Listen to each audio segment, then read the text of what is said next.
do recommend Meetup to a lot of my friends that are looking for different things. Wine tasting, movies, book club, meet a lot of new people, a lot of new friends, and it will make you more social.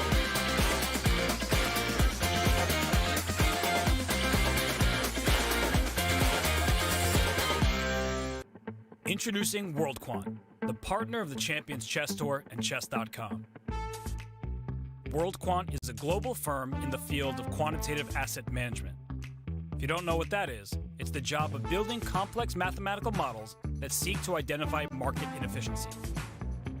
For 2023, WorldQuant Brain is bringing together its International Quant Championship and the award-winning Champions Chess Tour to hunt down the next generation of quant finance specialists. It sounds very exciting. You put your skills in practice in a case competition where you get a real challenge.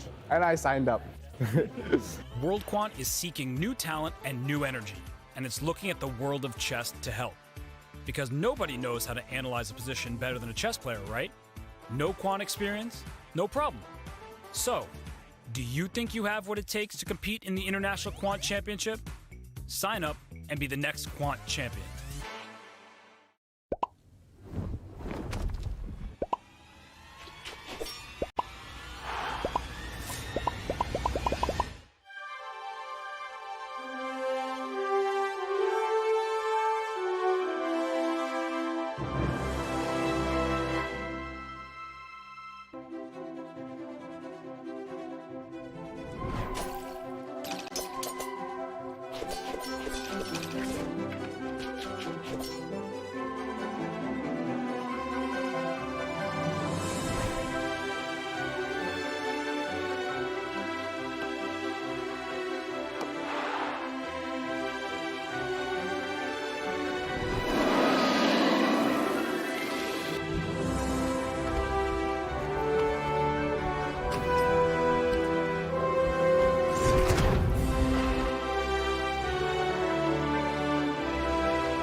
What is a chess dynasty? Unceasing dominance, move after move, again and again and again. We have a resignation, we have history. He is the 5-time FIDE World Chess Champion.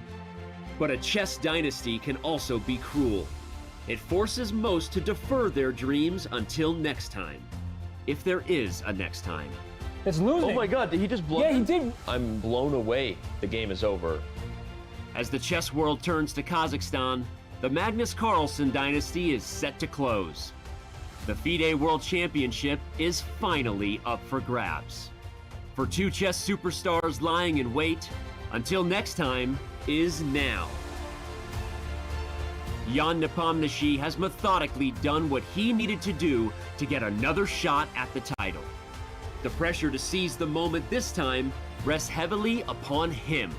Jan Nepomniachtchi's first World Championship victory in Game 2. This has to be such an amazing feeling. Ding Liren knows firsthand what the end of this dynasty means. An unexpected chance to make history. Can China's best turn his good fortune into eternal fame? Whoa! What? Have you seen this move before? What's happening? He has to definitely find the momentum and recompose himself. The legacy of this championship spans across centuries. It reads from the names of chess giants. For the first time in a decade, a new name will raise the trophy and be etched into chess history. It's the 2023 FIDE World Championship. Whose name will next be called champion?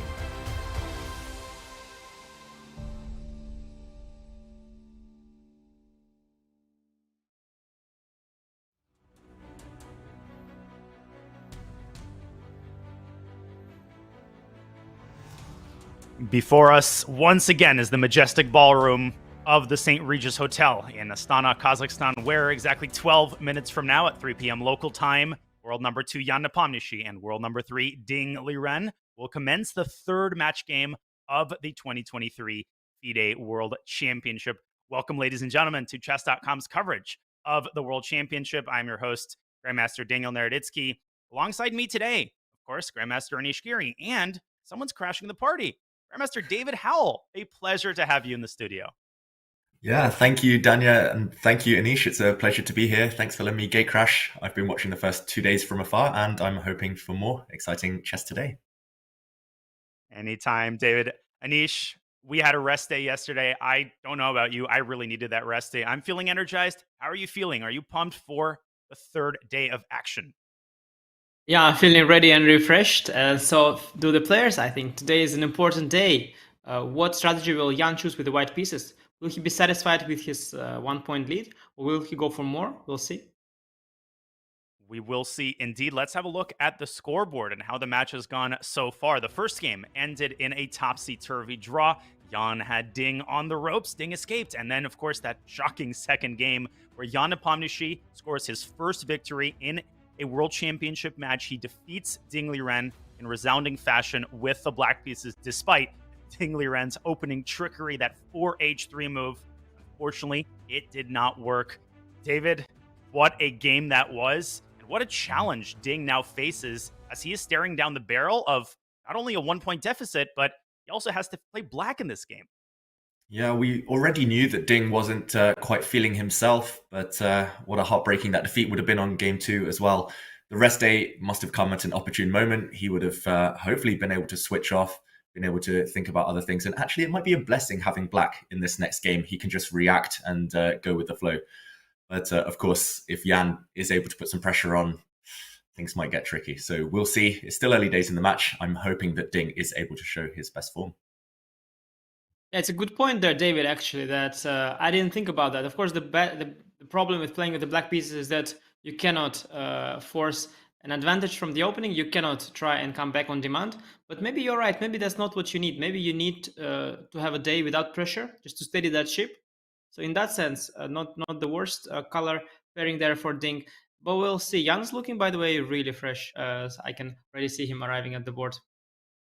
He most certainly is, and we hope Ding Liren is going to look fresh because he has his work cut out for him. And speaking of Ding Liren and his psychological mindset, obviously Ding will have to arrive with a positive mindset, with a strong mindset. And our very own FIDE master Mike Klein is doing some amazing work. Mike offers his insights on how Ding is going to handle the psychological challenges that await him in this game. Let's listen in. Going into round 3, and what we all want to know is what style of play will Ding Liren choose? He played a little bit more solidly in game 1, and although he was pressured, he held the draw. But in game 2, he almost seemed to try to mimic his new bromance partner, Richard Rapport, by playing h3 on move 4, a very offbeat move, and then castling on opposite sides. But he went down in flames, losing as white in only 30 moves. So will he go back to his traditional, more solid style, or will he keep playing like the Romanian Grandmaster? We shall see. Now, remember back to 2021, Jan Nepomniachtchi abandoned his more aggressive style. He tried to bore Magnus, those are his words, not mine. That didn't work out at all. So changing styles in 2021 didn't work. Changing styles in 2023, not working so far for Ding Liren. We will see if he goes back to his more solid style as black as he enters this 3rd game. Also, keep in mind that sometimes once you get one loss, a runaway train happens. Again, I'm speaking back to 2021, where Jan played just fine for about 5 rounds, but once he suffered his first loss, then came 2, 3, and then ultimately his 4th. So Ding definitely needs to stop the bleeding. We will see if he's able to do that. This is Mike Klein for Chess.com at the FIDE World Championship in Astana, Kazakhstan. Thanks, Mike. Fantastic insights as usual. And as we have a look at Ding and Nepo's head-to-head, obviously it's important for Ding not to catastrophize. You don't want to change your style too much because your record with Nepo is still pretty decent. Most games have still ended in a draw. And we have talked from the very, very start about how unbelievably evenly matched these players are, whether you look at their age, their classical rating, 7 points separate that, or even their classical and rapid head-to-head. So, David, I think that Ding could use that as a positive. The fact that, yeah, he lost a game, but in the grand scheme of things, they're still very evenly matched.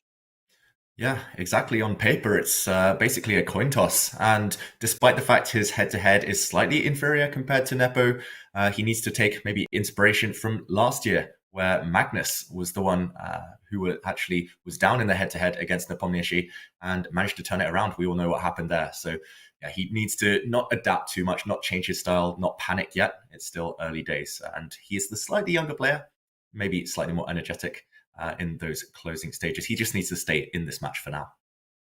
Yeah, the head-to-head is one thing. I think the fact that he's trailing in the match, that's another issue that Ding is facing, a big issue. And we don't want to see a one-sided match, as Mike Klein has suggested. We have seen some of those in history.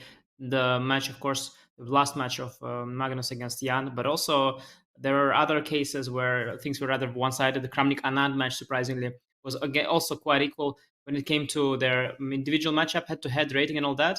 But that match somehow spiraled out of control, lost with white pieces by Kramnik, one more loss with the white pieces by Kramnik, and it was all pretty much over. So there is some danger there, but hopefully Ding will mount a comeback at some point. We will see, and obviously the pressure on these players is unimaginable. And it's unimaginable not only because the title of world champion is at stake, but also at stake is, of course, a massive prize pool. There are 2 million euros at stake, with 1.2 of them going to the champion and a pretty nice sum of 800,000 euros. I'll take it. if the loser doesn't want it. Going to the runner-up, and of course, the champion also defends their title at the next FIDE World Championship. They get to defend their title. So the pressure on these players, David. I mean, I was feeling nervous as a commentator before round one, and before the show, Anish told me, "Okay, you're feeling nervous. Just put yourself in Ding's shoes or Nepo's shoes for just a second." Yeah, I get nervous playing friendly blitz games down the pub, but I can't imagine the level of pressure that these guys are under. It did show, I must say, in Ding's first couple of games, and it might have been vital that Jan has been here before. He was probably feeling the same last year. So much at stake, of course, but the players need to focus. They need to get that out of their minds for now. And here we do see Ding sitting at the board and the handshake incoming. Players ready to get the game going. Indeed, and the pressure, that is something that no one is immune to. Even Magnus Carlsen in his first World Championship match against Vishy Anand, if you remember that first game with the black pieces, where he played the Caro-Kann, after 1e4, he touched that c-pawn and the pawn just fell onto the board. His hands were trembling as he dropped the c-pawn on the board. And not only that, he placed it on c6, we should have placed it on c5, of course, played the Sicilian instead. It was a very nervous game for Magnus, and obviously anybody who is facing such a challenge with so much at stake is going to feel the heat. And Ding has been suffering from that, but maybe now he's, the worst is behind him. He already lost the game. Maybe he'll feel somewhat of relief, and finally will be able to play his kind of game and get off to a good start of round 3. Well, it seems to me that the 3 minutes before the start of the game, it might be the most nerve-wracking time for the players. Once the game starts, they kind of get into their groove. But we will put these 3 minutes to very good use, and we'll remind you of the format for the World Championship. If you're just joining us, the scoring is very standard. There's 1 point assigned to the winner and half a point for a draw. If you lose, you get 0 points. In contrast to the previous World Championship, players swap colors each game, so no one has consecutive white or consecutive black. A draw cannot be offered by move 40, although a draw can be agreed before move 40 through 3-time repetition. First to 7.5 points wins the championship, also known as best of 14. And if the match is tied 7-7, there will be a rapid tiebreaker. But we'll cross that bridge if we get there. The time control for the classical portion is anything but rapid. It is one of the slowest and most methodical time controls that we have anywhere in any tournament or match. 2 hours for the first 40 moves, then an hour added after move 40, and then after move 60, another 15 minutes added to the player's clock. And finally, after move 60, a 30-second increment is established in order to avoid the craziest of time scrambles. But we are very far away from move 60. We haven't had move 1 yet, and this is that time. These are the 60 seconds. David, I'm going to ask you first, are we going to see 1e4? Are we going to see 1h3? I mean, if Ding is playing h3 on move 4, why not play it on move 2 or move 1? I would love to see it, Danya, 1h3. Who knows? I think there's a ceremonial first move. Who knows what the kind of guest will play on move 1. But I do think we'll see Jan go for the Spanish, go for something he's tried before. I don't think he's going to take too much risk in the opening. He just wants to achieve a playable position and put Ding under some pressure. So unfortunately, I don't think we'll see any surprises, any fireworks. How about you, Anish? Yeah, no, h3 there. I think the famous astronaut from Kazakhstan is going to execute the first move, and I think he will go for space, and that will be something in the center. 1e4, the most likely. Jan says do whatever you like, actually. So we'll see what happens. So whatever you like. They keep. I see what you did there. I see. Yeah, keeping the ball back and forth there. Okay, let's see. Hands on his D pawn. Holding on to the D pawn. So much doubt. Or is it? or is it the C pawn? D4, that is. All right. That doesn't mean Jan will play D4. No, not at all. And I think Jan wants to keep these extra few seconds in reserve, not to give it away to Ding. Keep him guessing. I guess 1e4 is the more likely one, but we'll see. Okay, anticipation here. Moment of truth. What will he play? Handshake. Clock is starting. And now is the time. Game 3, ladies and gentlemen, of the World Championship is upon us. Oh. And the first move has been made. And it is, in fact, D4. Oh, my lands. Wow. D4. Small surprise. David, What do you make of this? Yeah, I mean, I'm a big fan, I've got to say. Despite the fact he started with 1e4 in the first game, despite the fact he got an advantage, it's always nice to kind of keep your opponent on their toes, keep them guessing. And yeah, I'll be fascinated to see Ding's response. I think we'll be able to tell a lot about Ding's mindset by how he reacts to this first small surprise. Remember last World Championship match as well. Jan was mostly playing e4, no d4s at all. First surprise, first kind of sign of mind game, Sanish. Yeah, no, it's surprise indeed. I mean, I thought about one c4 perhaps, but one d4 is the move that Jan plays the least. He started playing it a lot recently. He played the Catalan. I think he suffered a lot on the black side of the Catalan in the World Championship match, and then later on in the candidates as well. He had to explore a lot of it, and so he adopted the Catalan with the white pieces. He also tried various other things in some rapid games. I remember some Nimzo attempts where he tried to go for less explored positions. I don't like Ding's body language. I don't like. I mean, okay, come on. We are surprised. We are commentators, but you should be ready. Just show more confidence. Sit there a bit more firmly. Make your move a bit faster. But knight f6 finally happened. Knight f6 on the board, and of course, Jan controls the center with c4, and Ding responds with e6 so far, following the opening from the previous game. Now, Jan, Anish, as you pointed out, has shown a predilection for the Catalan. He's played it a lot in the Rapid Chess Championship. In fact, he basically played exclusively the Catalan. So, I mean, David, I think you'll co-sign Anish's point that there's no way that Ding, this didn't even enter his radar. Knight c3, by the way, is on the board.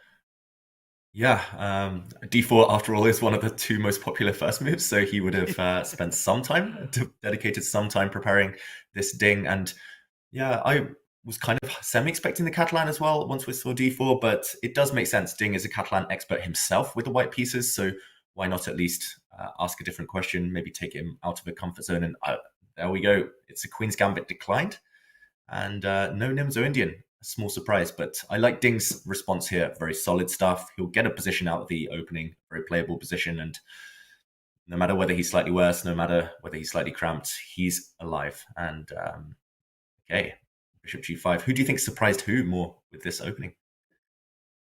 Yeah, I think, David, this is a very common way to play nowadays, because as the theory in the Nimzo Indian is expanding more and more, there's many more forcing lines that black has to be aware of in the Nimzo. There is the Queen c2 Nimzo, there is the f3, there is the e3 Nimzo, there's the knight f3, there's all sorts of different Nimzos.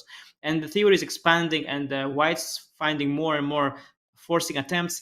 And at some point, black realized that they could get rid of all these headaches if they just learn the move 3d5 instead, and go for this very solid Carlsbad structure. Now, the problem is, the downside of that is that this particular version of the Carlsbad is not too favorable for black, as the c8 bishop will not be able to get out neither to f5 nor to g4, as white is going to go e3 followed by bishop d3 or queen c2. And then with this bishop on c8, it will be a problem piece for a while. And this version of Carlsbad is known to be somewhat passive for black. But as black tried to get rid of all these Nimzo headaches, they have gone deeper and deeper into these lines and try to devise ways to attempt to equalize. Now, Ding started with the move c6, not bishop e7, which suggests that he might go for bishop f5 after e3. This is another big system. Let's see now what move he makes. Yeah, Ding, bishop f5. not moving just yet. Yeah, I was going to say, sorry, bishop f5 does lead to some forcing lines, but no. Okay, choosing something else. Very quick stuff, as you say, Daniel. H6. Is this in either of your... H6 on the board. Yeah, is this in either of your repertoires? I must admit, I've only looked briefly at these pawn structures in general, but yeah, not too sure on the specifics. If something, I'll have... Yeah, Please, yeah, I was going to defer to Anish because I've played this with white sparingly a couple times. Carlsbad structure has been around really since the early 20th century. I want to say, the time of Akiba Rubinstein and, all of those classical masters. So it's not a new structure. The structure is very well understood, but even within a very old structure, you could essentially have, new wine in old bottles. You could have new ideas introduced to a line that has been known for over 100 years. So Anish, I defer completely to you. All I really know is that white has a choice of where to develop the G1 knight. You could develop it to F3, or you could develop it to E2 after bishop D3 and essentially prepare the very ambitious F3 E4 pawn break. Is that a good summary of white's two overarching plans? Yeah, I would agree with you, certainly. So the two big plans that we know in the Carlsbad, one more commonly used with the knight on f3, that's the minority attack on the queen side. That's where you go for rook b1, b4, b5, try to take on c6 and create a weakness on the c6 square, that weak pawn. The other common plan is indeed bishop d3, knight ge2, and then you more likely than not follow with eventual f3 and e4, going for the center, the Botvinnik plan. Then Black in their turn very often after f3 tries to generate some counterplay with either the move c5 or the move, nowadays the more common approach also is b5, a very interesting and unusual way of playing. I should also mention in small detail that Ding has already played h6, and it is one of the two ways of playing nowadays, with or without h6. But back in the day, the traditional way of playing the Carlsbad, it was supposed to be, when I was growing up as a kid, it was supposed to be that h6 is inaccurate because Black was going for this knight bd7, knight f8, knight g6 plan, and then with the pawn on h6, White could go bishop d3, queen c2, and prevent that knight g6 jump. So this was some kind of old wisdom, but the modern engines, they've discovered that it's not so simple. And besides this plan, Black has many others, and h6 could also certainly be a useful move. Now, Jan is taking his time, and it is already an important juncture. Bishop d3 or queen c2 first. The differences are very, very subtle. Black has different ideas. Besides this knight to f8, there's also knight h5 idea. But Jan goes bishop d3, probably the more universal move. I suspect the bishop anyway has to land on d3, while the queen could stay on d1 in many of these variations. I'm taking notes, Anish. This is an opportunity for a free opening masterclass. Thank you. And Ding Castle. So here, I guess, is the juncture. Which plan does he go for? Which setup? And Jan, do you think you'll have expected this at all? Has Ding been playing this Queen's Gambit declined from time to time? He's played it against me actually in a rapid game. He used to play in the Nimzo much more often, but I remember one time in one of these Champions Tour online rapids, I prepared some Nimzo against Ding, and I played knight c3 on move 3, and Ding played d5 against me at the time. And then I remember he also played that against Ragnananda. That was a Champions Tour event that Ding actually won in the end. If you remember, he beat Prague in the final. And for me, so many Champions Tour events, I forget which one is which, but there was one that Ding won. And so he's been spotted playing the system before. And so Jan has certainly prepared it. But it is, even if you prepare, it's very confusing. All sorts of move orders. Castle, already, for example, castle first is not a given. I believe knight bd7 first is played very often as well, because there are plans where you go for knight h5, you trade the dark squared bishops, then you go for knight b6, bishop out from c8, and you castle long, if White also castles long. So there are plans with long castle for Black as well. So castle is actually somewhat committal, but sometimes Black knight from b8 heads to a6. After a5, knight can go to a6, keeping the diagonal for the bishop open, and the knight eventually, anyway, via c7, gets back into the center, often to e6. So so many subtleties, and I think Jan is he has looked at this, but these move orders are confusing him, and I think he's trying to remember what setup he's going for. Was it knight f3 here, or knight e2, or queen c2 first? Very confusing stuff, even if you look at it. And the main point is that even if you have looked at something, prepared something, it is not so forcing. Both sides have many options, and play is far from being forced. So I suspect we'll get a long strategic game, and theoretical preparation will not play a big role here. Well, your point is very well taken, Anish. I think some people, when they look at Jan, as he took a couple of minutes before playing indeed the move queen to c2, retaining maximum flexibility, hasn't decided where to develop his knight. A lot of people, they think either he expects it or he doesn't expect it, but there is kind of a middle ground.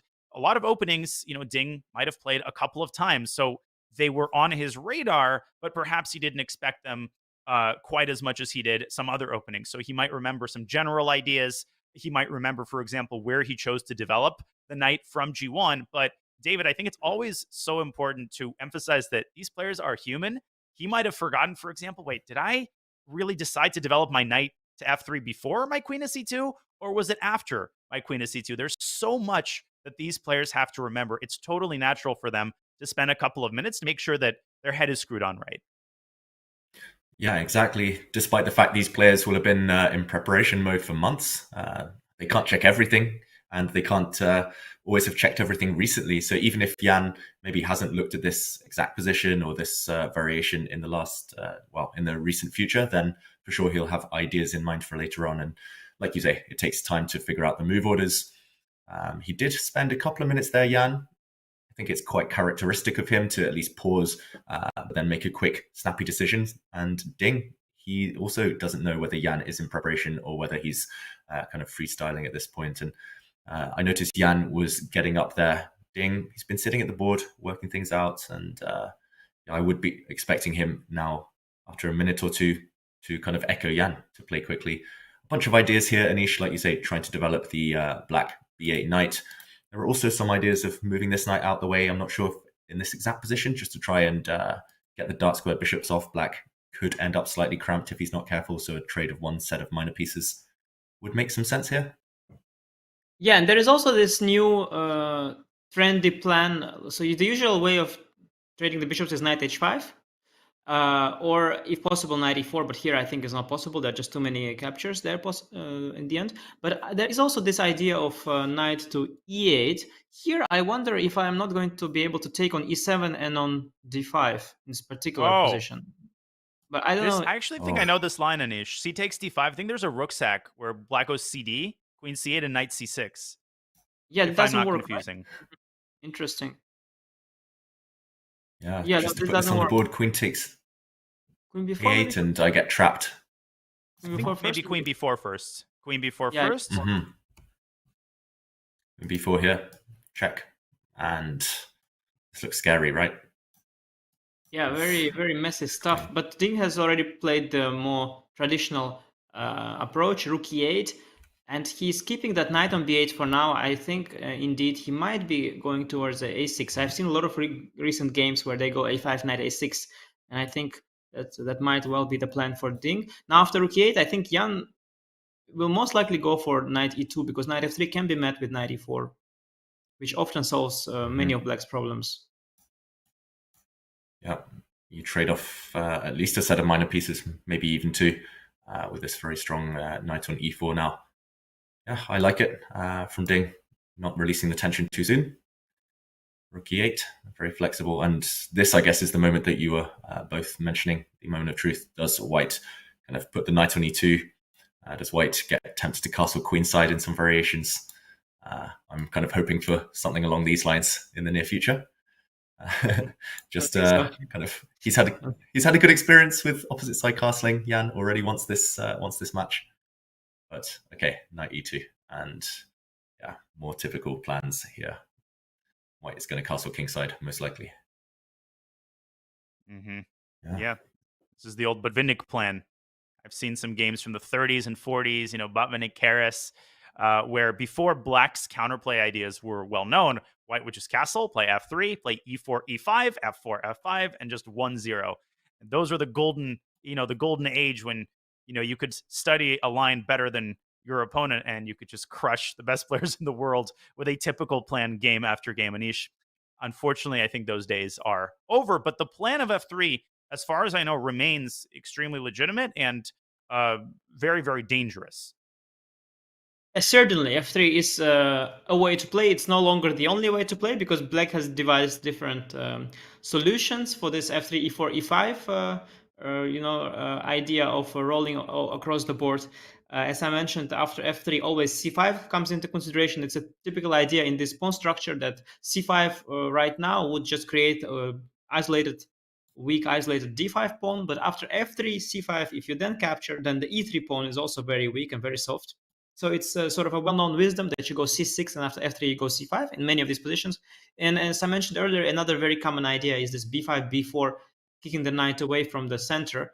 And then after e4 happens, at some point Black takes d takes e4 and starts targeting the central pawns. For example, after f e4, sometimes you can play a move like bishop g4, hitting the knight on e2, then d4 pawn is already kind of under attack. So it is, or after d4, f e4, there is knight g4 jump very often, where you are trading a pair of bishops and knight is heading to e3. So lots of counterplay ideas have been indeed devised by now. You no longer can just play f3, e4 and roll over. And And so there are many different plans here. Ding is taking his time.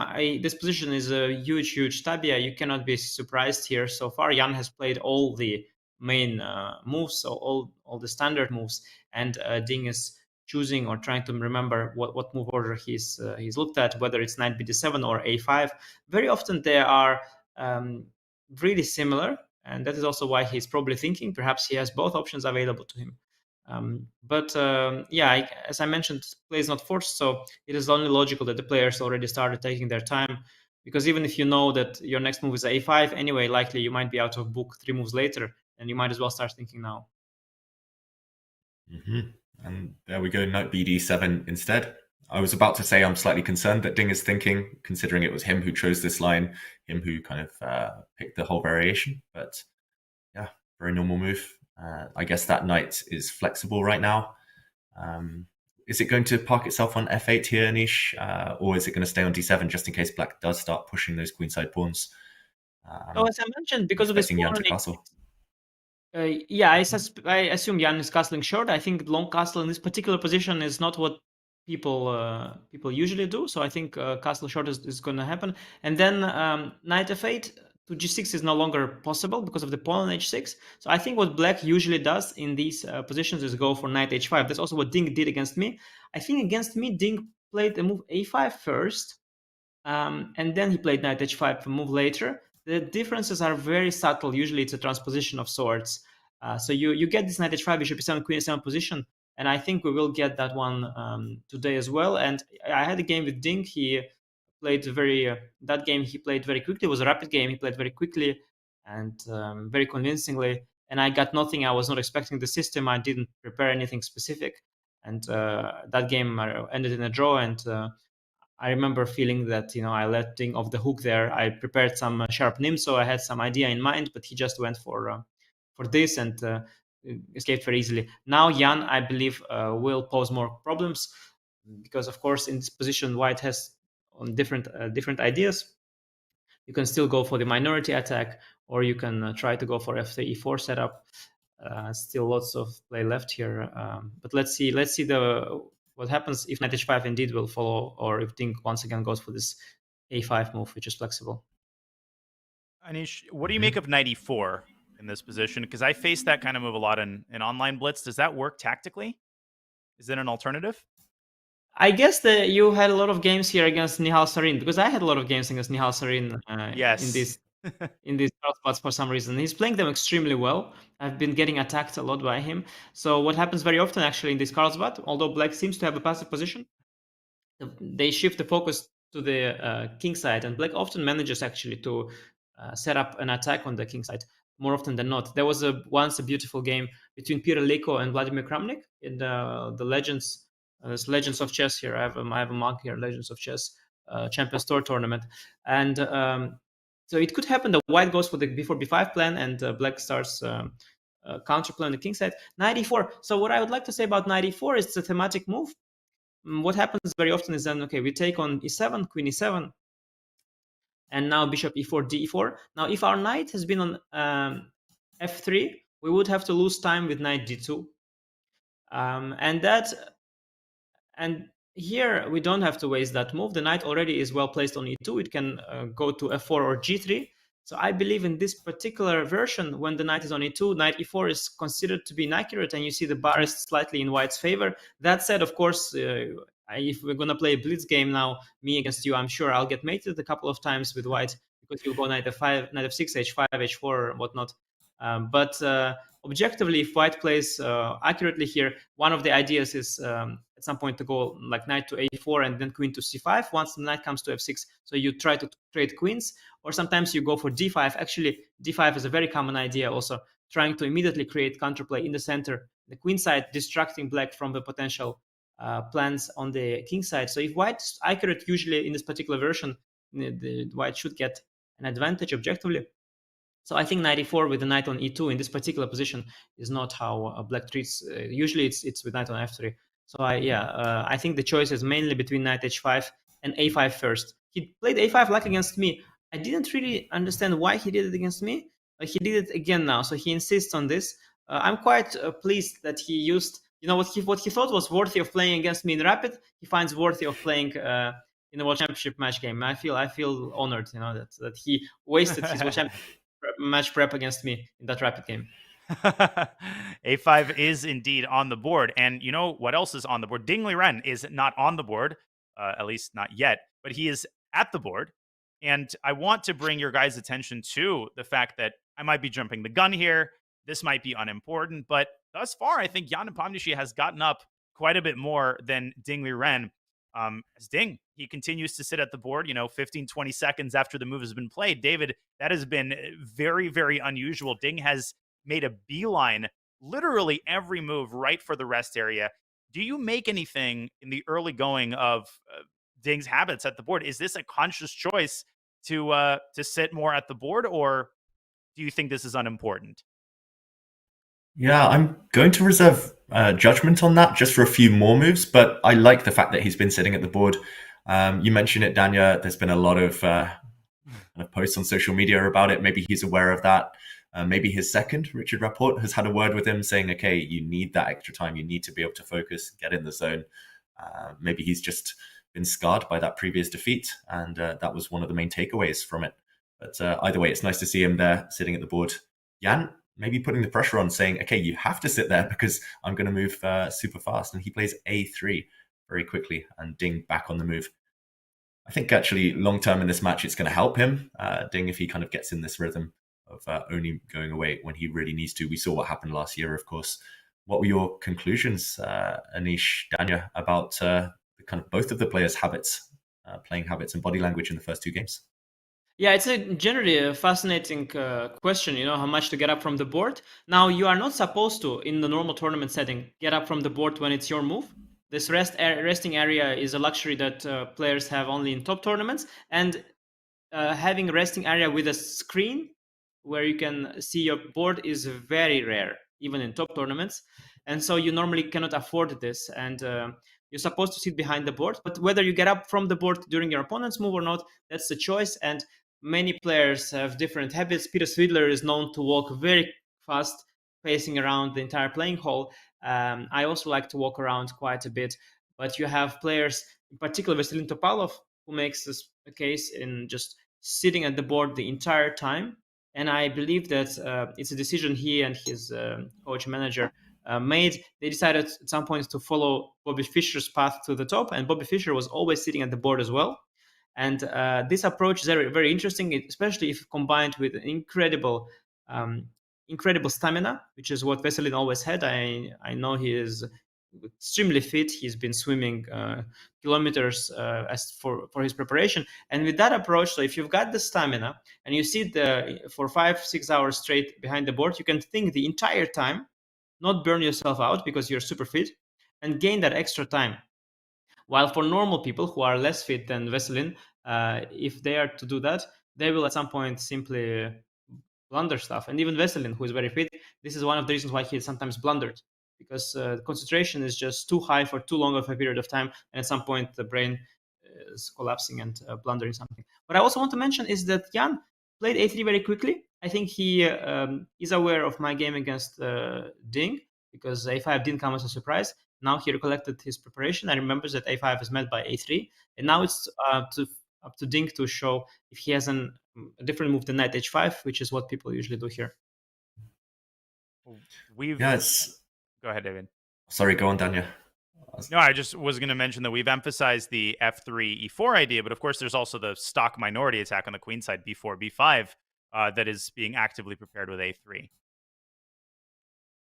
Yeah, definitely. And also maybe just a bit of a waiting game. He's asking Black which plan he's going to go for. Anish mentioned that F3 is often met by B5, B4. So he's kind of saying, okay, you can commit to B5, but now I want to weaken my center as white. And you might regret that plan. The Black C6 pawn will simply be a target. Yeah, interesting from Jan. I like it. This last move for white, very flexible. But yeah, I'm not sure which one he's going to go for. I think he'll wait to see how Ding reacts first of all. I was going to say, Anish, it's really fascinating, the kind of stamina sitting at the board question. I know that the English kind kind of number one, long-term number one. Michael Adams said he made a conscious decision when he was in his mid-20s to stop walking around, and that's how he has this longevity. He's in his 50s now, still a phenomenal player. He just never gets up, and I can't do that. I get restless. I have this curiosity to look at other games. But these players, they don't have that. It's just purely their own game. Whether they're in their restroom, whether they're kind of sitting at the board, they're still thinking about the moves. So yeah, it's just interesting whether they see better on a kind of computer screen or on the physical pieces themselves. What do you think? Yeah, I think the question is interesting, but I think Ding has answered that question for himself. The previous game where he spent a lot of time thinking in front of the screen, as he confessed, he missed a lot of things. He missed, for example, g takes f6 after thinking for half an hour almost behind the screen. And so he concluded that this whole behind the screen thinking is maybe not for him, not right now. And I like it. I think Ding, he's scarier when he's at the board. He's sitting there. You see him concentrating. Like for example, now I look at I look at Ding. I look at his head. I feel, the energy, the thought thinking process. And as Jan, aware of Ding sitting there, I mean, this is a thinker. This is a chess player. This is the one that you fear. The one that has beaten Carlsen. The one that has won many tournaments. The one that has been 2800. That is Ding Liren there sitting thinking, and that is how I like to see him and how is the most feared, not in a resting area with a hoodie on, looking cold and miserable. This is the Ding that we know. Mm-hmm. What's your lifetime score like against Ding? Anish, just out of curiosity, you mentioned you've had pretty much this exact position against him. I was quite fortunate in many of my games against Ding, and I think my score against him is actually pretty good. But the couple of losses that I had against him were extremely impressive. So I think I was able to play pretty good chess against him, even in the games that I lost. But there are some games where he played from start to finish an absolute masterpiece. So there was a game in Singfield Cup where he won the tournament, where he beat Carlsen in the tiebreak. At that time, I made one strategic inaccuracy or a mistake in the opening that was not at all obvious to me, but he had outplayed me masterfully, demonstrating why that one move was a mistake. And of course, I made more mistakes, but none of them were obvious, and it was an absolute masterpiece. I really learned a lot from that game, and many people praised his play there. I think it was brilliant. Also, I've had a couple of rapid losses against him where he played the Catalan in a very masterful fashion, nurturing a small edge without making a single mistake. And I only had to err once or twice. And there was one instance also when we played at an Olympiad, and I only managed to escape because his team has already beaten mine. So by making a draw, he essentially won the match. So if the score in the match would have been equal, he would have probably managed to beat me in that game as well. But I was lucky against him in multiple other games, so I have a decent score.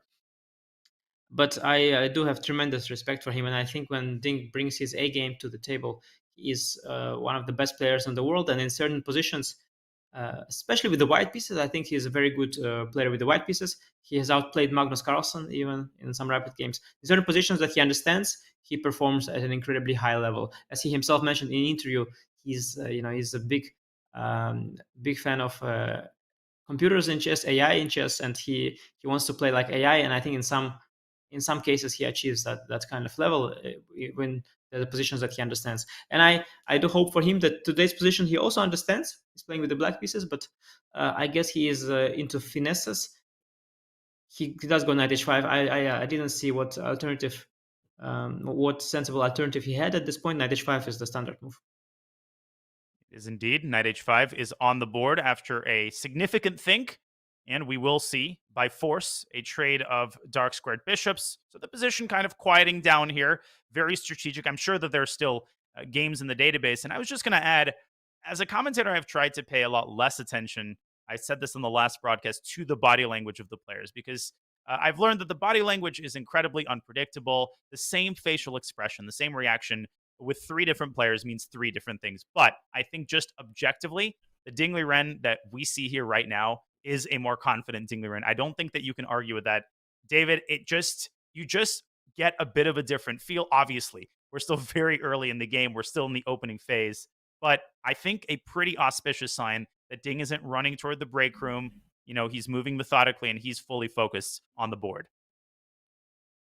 Yeah, we talk about surprises in the opening, surprises on the board, but it's also nice to surprise your opponent with body language, I guess. And it's just a statement to Jan, if nothing else, just that he's serious now, that he's focused, that he's in the zone. And yeah, of course, quick reply there. Both moves forced, as you mentioned there, Danya, but I'm expecting Ding to sit at the board, and he does continue to do so. I think if he was going to go with his strategy of kind of darting off, walking around, chilling, then this would have been a good moment to get up. Jan has a bunch of interesting moves, a bunch of plans to choose from, and I'm expecting him to spend a bit of time. So yeah, I think this was the moment that we can confirm Ding has learned from the experiences of day one, of the first 2 games, and he's going to be sitting there. Time trouble did play an issue, did play a part, right, in game 2, in his defeat there. Almost was decisive in game 1 too. So if you can save an extra couple of minutes on the clock by sitting at the board, that makes a lot of sense. Now white to play. Jan, do we think he's going to go for this minority attack that we've been alluding to a bit? It feels harder now, at least, to push any pawns in the center. Well, yeah, I'm a little surprised how long Jan is taking, because I was fooled into thinking that he's in his preparation when he played a3 this quickly, because a3 is not a must. And this particular position, yeah, I think he's trying to memorize, what was his setup. It's a very subtle position. I remember when I look at this kind of position with engine, it gives all sorts of different moves with around the same evaluation. And what the engine really likes to do is it sometimes plays a move like rook a to b1. And then if black reacts to it in a certain way, it goes then rook from b1 to e1.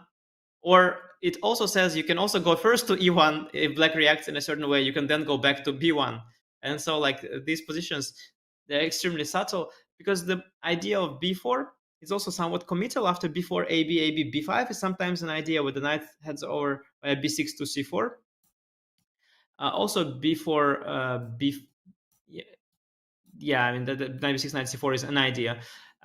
When it's a big question who benefited from weakening the c4 and c5 squares. Another thing is that even if white gets b5, even if white gets bc, bc, there are some classical games where white was able to exploit this one weakness, because then later in some rook endgame they played g4 ! And also created a weakness on h6.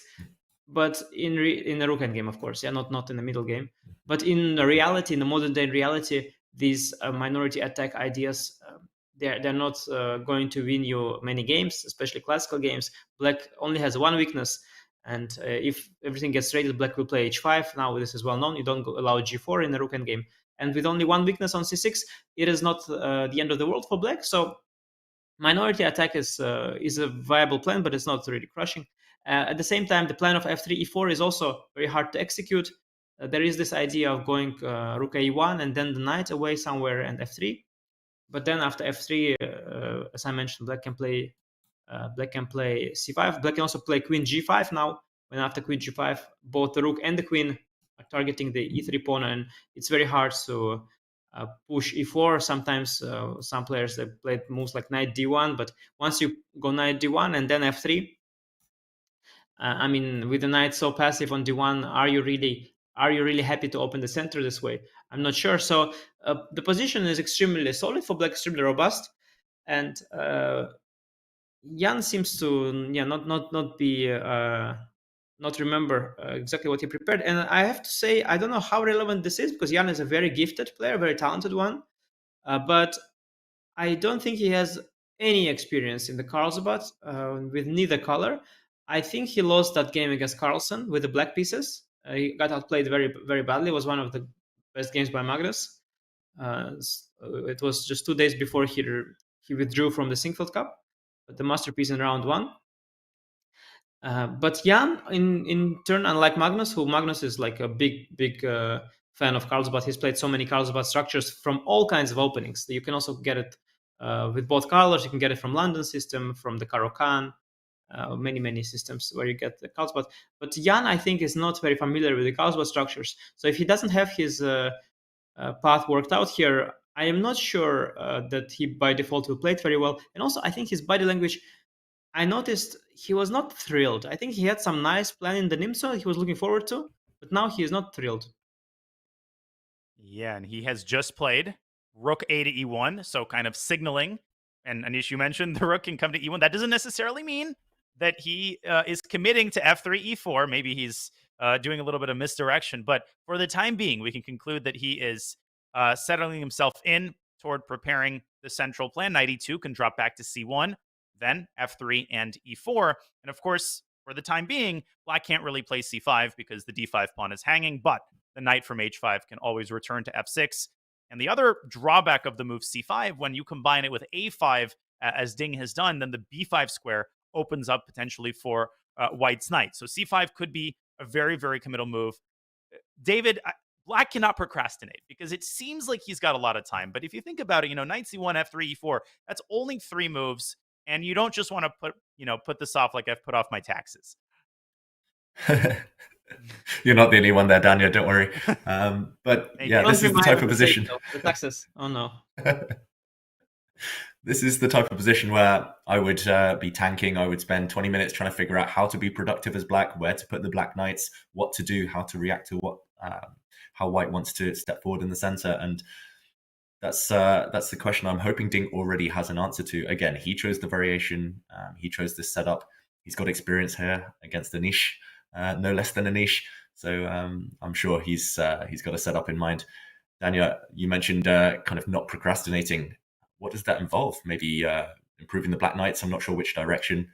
This one at some point needs to decide whether it wants to step back. You've kind of got 3 moves. That plan we mentioned for white, moving out the way, f3, e4. So black does have a bit of time.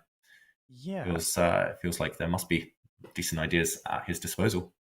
Anish, I think you can probably provide, you have more experience in this position, but it seems to me that there's a cat and mouse situation with the knight on h5. If it drops back to f6 too early, then black might allow white's knight to access sort of prime real estate on g3, which is, it seems to me, a perfect square from which it can prepare f3 and e4. So maybe it's in black's best interest to remain on h5 until white has played knight c1 and then jump back to f6.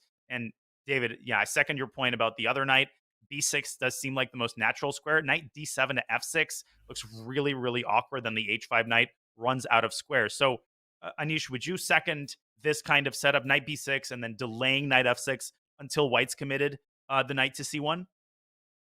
I think you brought a very good point. I think knight h5 to f6 is not a move you play quickly. It's not a move you need very often either, because even after f3, e4, if the knight moves away from e2, your knight from h5 gets access to f4. So I don't think you want to retract the knight from h5 too quickly.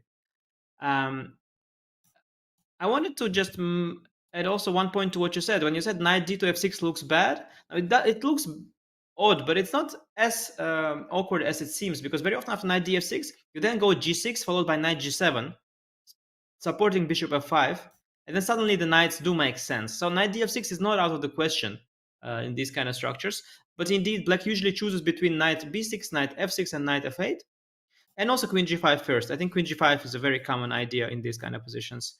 And Ding is taking his time. I mean, I'm pretty sure, I think rook a1, I think that must have been my game against him as well. I think that's literally, we're still following my game against him.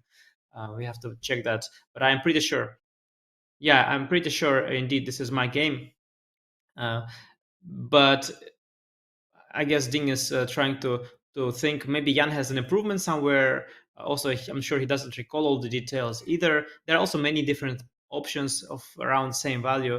So he's trying to get into the game, trying to go deep into his thoughts. And I'm curious if Jan actually has something real prepared, or if he just saw a couple of games, has a very superficial knowledge of this position, and just follows my game. Sometimes also you might mix up. Sometimes you have seen a game and you have prepared something, and you mix these two up together. So you think that you prepared the rook a1, but actually it's just my game. That he saw. It's not his prep. He just remembers the rook a1, and then later on the second will be, yeah, that was a game of Anish. Anish played like an idiot. You should have played completely different. So maybe that's happening. I don't know. Yeah, that's how I learn openings. Pretty much, I just look at other people's games and try and copy. I never know whether it's good, bad, but I'm very influenced by the result in the database as well. There was a famous, maybe that's very the reason famous too. case actually in the match between Vichy and Magnus, the second match where Vichy came a little closer, and he managed to beat Magnus in game 3. And what happened is that Magnus followed the game of Michael Adams, his second, all the way until he got a lost position. And that is because I believe Magnus had that confused. And very often you see that people, they remember, they study games and what you should do, or what you should do and what you should not do. And they remember what they should not do, but they don't remember that they should not do that. That happens a lot. And the biggest example was World Championship match. So can happen, yeah. But of course, yeah, K1, it cannot be so bad. But whether that's Jan's prep or not, we'll see. And Ding is taking his time. He can afford to. He has plenty of time now. The position is not too forced, but I do expect him to make a move at some point soon and he does now, yeah. And it is knight d7 to f8, deciding on the placement of his knight, opening up the diagonal for his light squared bishop. Of course, this discussion of being influenced by the previous grandmasters who've played a line, that reminds me of, I'm channeling my inner Yasser here, that famous story involving a young Vishy Anand. Yes, and Robert Hubner, and that adjusted his glasses and said in his accent, or was it in Austria? I don't remember where the tournament was. But anyways, Vishy Anand decided to play a Petrov in a game against Colombian GM Alonso Zapata. And now I'm saying all of this in Yasser's voice. This was the 80s. Now, in order to prepare, he had looked at the chess informant, which was what you used back in the day in order to prepare openings. And he had seen a game of GM Larry Christensen in an interesting and rare Petrov line. That game had ended in a draw. He thought, that's an interesting line. I haven't seen it before. So he decides to repeat it against Alonso Zapata. It turns out that is a blunder. It blunders a piece on move 4. This is Vishy Anand's shortest loss of his career. And it turns out the game Larry Christensen had drawn in that line was a prearranged draw. So the players had just randomly selected a move, not realizing that it was actually a blunder. And that is how Vishy lost that game. So you always have to take other people's games and moves with a bit of a grain of salt. We could perhaps show that line, David. Yeah, you're doing that right now. Of course, knight f6, knight e5, d6. This is the main line Petrov. Knight f3, knight e4. Standard fare, knight c3. And in this position, Christensen had debuted bishop f5. Vishy said, it's a pretty interesting move. Why does it lose? Because after queen e2, he resigned the game. Queen e7 is forced. And now knight d5 sends the queen back where it came from, and then d3 picks up the black knight. So always check lines independently of who played them. And the great Vishy Anand, he's achieved so many, so much in his career as a 5-time world champion, legend, one of the best players of all time, greatest players of all time. And he has to be constantly reminded by all sorts of commentators of that one game he once blundered. And I see this game being remembered on all sorts of occasions, much too often. And like now also, out of where did this game come from? Vishy will be watching our broadcast later. He'll be like, why, guys? Why? What have I done? Just as a Carlsbad on the board. Why my game against Zapata? Can we please get over it? It's been 40 years. It's time to 40 years? 40 right years. Around, yeah, 35. Wow. I'll save Vishy's blushes as well by offering up my own painful example, where it's definitely better to know nothing than nothing at all than something. And that was against you, Anish, when I our game, I think it was 2009 or 10 in Vaikanze in the B group. And I followed some line, and it was exactly what was in my notes, what not to do for black. And I remember we blitzed to like move 20, and then I sat there realizing I was completely lost and wanted to resign. So yeah, it's definitely sometimes better to... Happened to all of us. I think it's just how memory works, I guess. Memory, you remember lines, but you don't remember what's attached to them. You don't remember the evaluation. Of course, if you refreshed it recently, you do. But if you looked at it too long ago, or you didn't look at it with full concentration, then you might mix up. I've heard the same. I've heard it from Luc Van Velde also when he played his Vaikanze tournaments and he was losing in all the Najdorfs, Bishop G5 Najdorf, the sharp Najdorf Sicilians. His coach was constantly complaining, and he said that, I realized I should never show Luke what not to do, because every time I show him what not to do, he does exactly that. Yeah, Ooh. that's why I started playing old man chess, where you can't lose straight out of the opening, even if you forget everything. But meanwhile, knight c1 on the board, as expected. Yeah, Indeed. Preparing f3. I have once played this knight c1. I don't know, knight c1 f3 queen f2 plan, and then people started repeating it because I won a nice game against Fresnay. But I'm really not sure this is such a great plan, and I think the modern computers are not big fans of it anymore.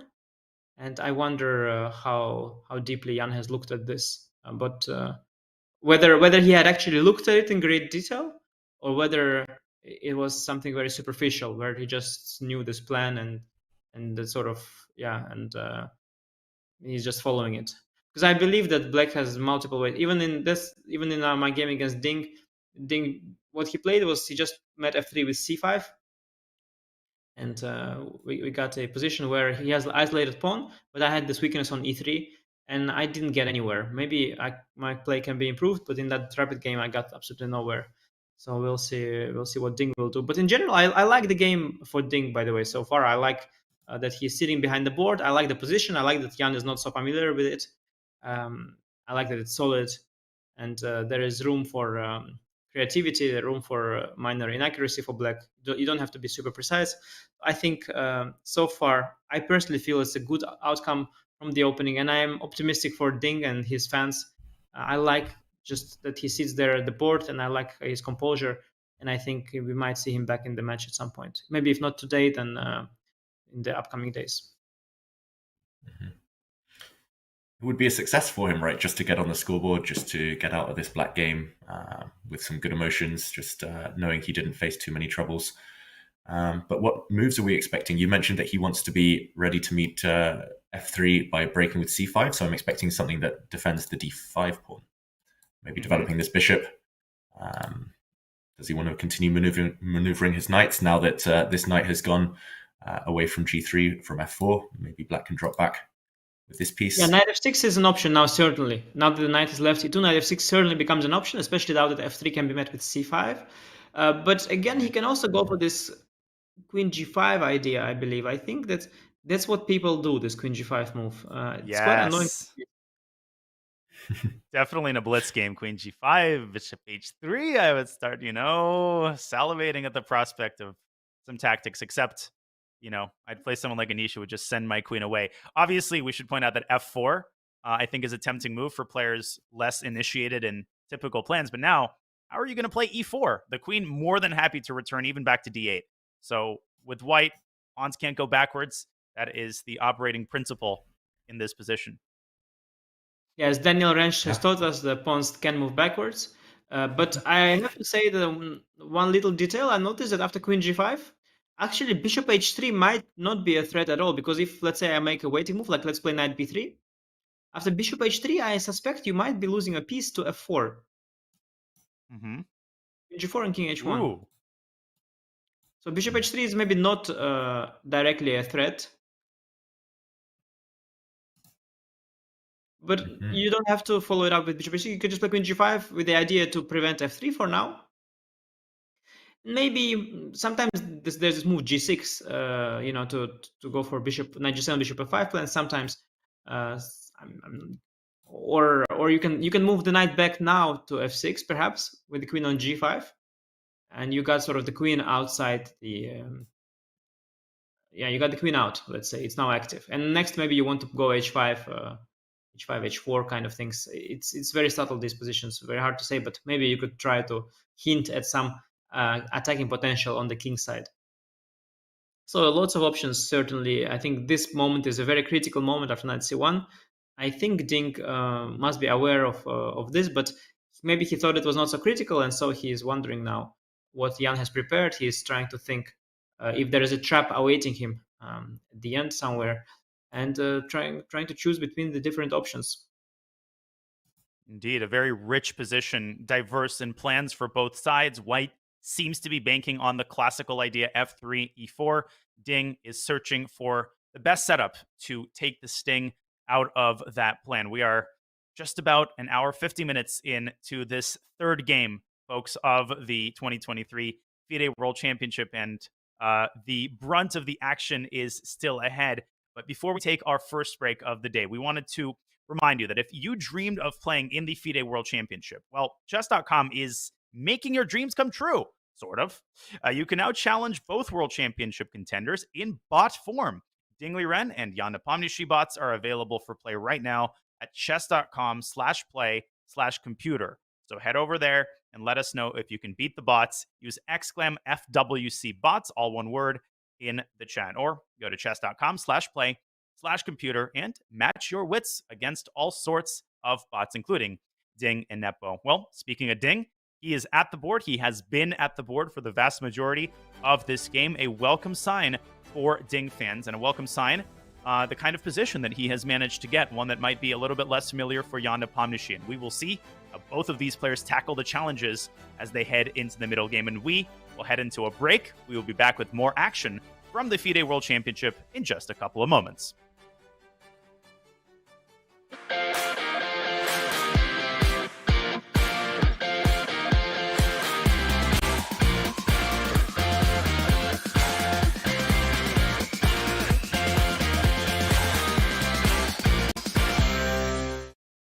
Mike Klein here for Chess.com. Longtime fans of the World Championship know that one of the most divisive elements of this event is what should happen in case of a 7-7 tie.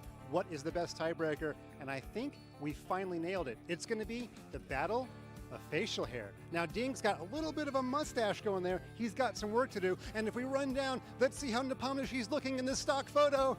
A little bit better, but I see lots of stubble. He's really got to let that fill in. We will see at the end of 3 weeks which man has grown it better.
We are back at the 2023 FIDE World Championship. Ding Liren is playing Jan Nepomniachtchi's Blazer. Nope, he is playing Jan Nepomniachtchi, who is somewhere in the playing hall, probably in the rest area. They are in the midst of a Carlsbad structure, one of the oldest Queen's Gambit declined structures. It's been popular for well over 100 years, and they are just entering what promises to be a very complex and rich positional middle game. Okay, the last move. 15 knight to c1 as we see Jan Nepomniachtchi comfortable lounging in the rest area, pulling a Ding Liren, and Ding, of course, has been sitting at the board for most of the game. David, knight c1, it's pretty clear that Nepo is preparing f3, e4, and our general consensus seems to be that Jan isn't particularly comfortable, particularly familiar with the structure, but he is up 15 minutes on the clock. Yeah, and the 15-minute advantage might come into play a bit later on, still early days in this one. Ding's kept up a good speed. If we compare it to game 1 and game 2, I think he'll be feeling much more confident here as black. Yes, he spent over half an hour, but he has also banked almost 15 minutes, almost 15 moves. So he won't be too concerned in that department. Also, his position is full of resources. There's a lot of choice right now. Anish was really liking this queen g5 move for black, activating, maybe asking some questions about how white is going to set up. And Anish, also in the break, you were mentioning that this still follows your game against Ding himself. Yeah, I looked it up. In fact, queen g5 is not necessary. Ding played knight f6 back against me. It's an excellent move. And I think Jan has really mixed things up, because I think what he has done and what I have done, this is not really promising, this knight c1 idea here.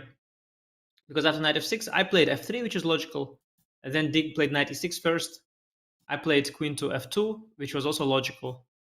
And here Ding played c5, which eventually equalized, but the engine suggests b5 and likes black's position a lot here, already slightly negative. I think that this plan is a common knowledge idea, this knight c1, because of the game I won against Freycinet, maybe some other games before or after that. But I don't think it's actually that good. And I'm a little surprised that Ding is taking this much time. Maybe he's doubting himself because Jan is playing so quickly.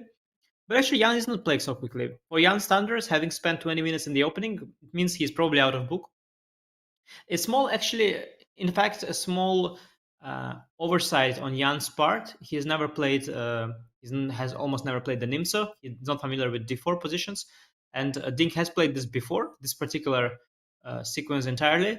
And so Jan should have been, a little bit more ready. Ding also a little bit surprising that he's taking this much time. I'm slightly puzzled by why both players are taking this long. I think Jan shouldn't have been surprised by Carlsbad. Ding shouldn't be surprised by the game that he already had before. I mean, against me, he played the best move, knight f6. If he will now not play the best move, that would just be very, very strange. Yeah. Do you think it's just, again, it's the mind games, it's the nerves that are forcing him to think, forcing him to kind of second guess and doubt himself? Because otherwise, he must have analyzed that game with you at least even briefly. And if there were no problems, then why not repeat? So I think like something's going on. What has happened is that Ding has concluded a long time ago that what White has done, what I have done, is not principled. So he has sort of studied much more principled setups by White, much more principled ideas. And he just never came back to this anymore. And so he simply forgot what his solution was. And that is perhaps why he's taking so much time. It's because sometimes when somebody does something very harmless, then you just don't look at it anymore, and then you forget it. And what you remember much more is the more critical continuations. Perhaps he remembers some critical lines but this he just saw, okay, this was bad, and now he's trying to remember, why was this not so principled? What did I do? Was it my game against Anish or not? Anyway, that's these games that we played. I mean, I remember them, but for him it was deep night. There's the jet lag, there's this time difference, and the Champions Tour events were always very late. He was playing at 4 a.m. in the morning. I think he was barely awake, maybe, making a draw against me in a half awake state. Doesn't even remember what was happening there. He did win that tournament, but that's because he is very talented. Maybe he was just half asleep, doesn't even remember what happened in that game. But what happened is knight f6, f3, knight e6. And so maybe Jan will not play f3. Maybe he'll go for knight b3 instead. But after knight f6, knight b3, knight e6, I don't see a big idea for white other than f3. I saw the computer suggest a very interesting plan to go knight d2 to f3 to reroute the knight from e2 via b3, d2 to f3. Okay, possible, but very artificial and also not too scary. But yeah, Ding is slightly puzzling. He spent already 40 minutes from the start of the game, 40 minutes, and he seems to be genuinely thinking. Look at, he's just genuinely reaching the depth of his of his mind, trying to think. But this is nothing new. He has had it himself. Very surprising. Yeah, and maybe Oh, sorry, go on, Daniel. no, maybe just psyching himself out a little bit. Like, did he look up my game against Anish Giri? Do I need to deviate? You know, sometimes you get into your head like that, David, and you can just endlessly spin your wheels in that regard. Yeah, exactly. Took the words out of my mouth pretty much. He's definitely overthinking this one. And it could be one of those cases. I don't know about you guys, but I play a lot of blitz games, a lot of rapid games on chess.com, and sometimes they all just blur into one. So it's like, is this exact position? Were the knights on different squares? Were the pawns on different squares? So he probably remembers that game, especially if he won the tournament. Was it the Chessable Masters 2022? Yes, no, David, this is a chess.com broadcast. Here we say that each game that we play at chess.com is so important for us. We remember each one of them, and they're very dear. So please don't get yourself confused. Yeah, they're all very dear. They helped me get to where I am today, those games, of course, but I'm more talking about my memory. And as I get older, it tends to fade. All the details, they do blur into one. All these move orders, especially in these kind of closed lock positions where each tempo is maybe less valuable, and therefore it's difficult to remember. I have the same with the Italian game, for example. So many different move orders, and oh my god! If you forget, don't get me started. Don't get me started in the Italian, David. Oh my gosh! Italian is a big topic of conversation among the top players. Everybody complains, about the move orders. There's one opening with lots of move orders.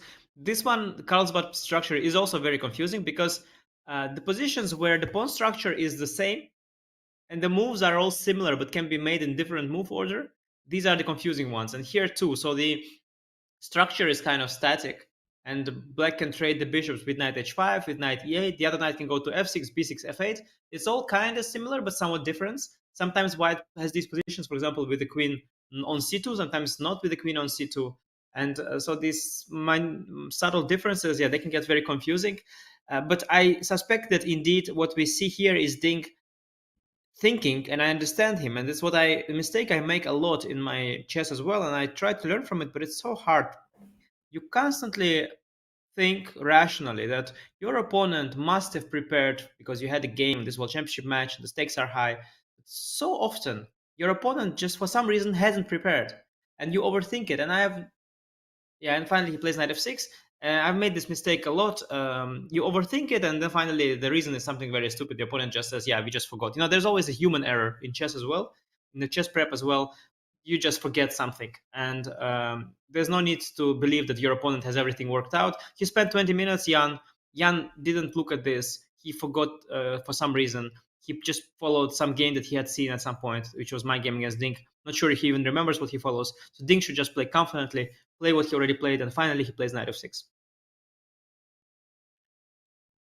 Yeah, black's position is kind of structurally sound.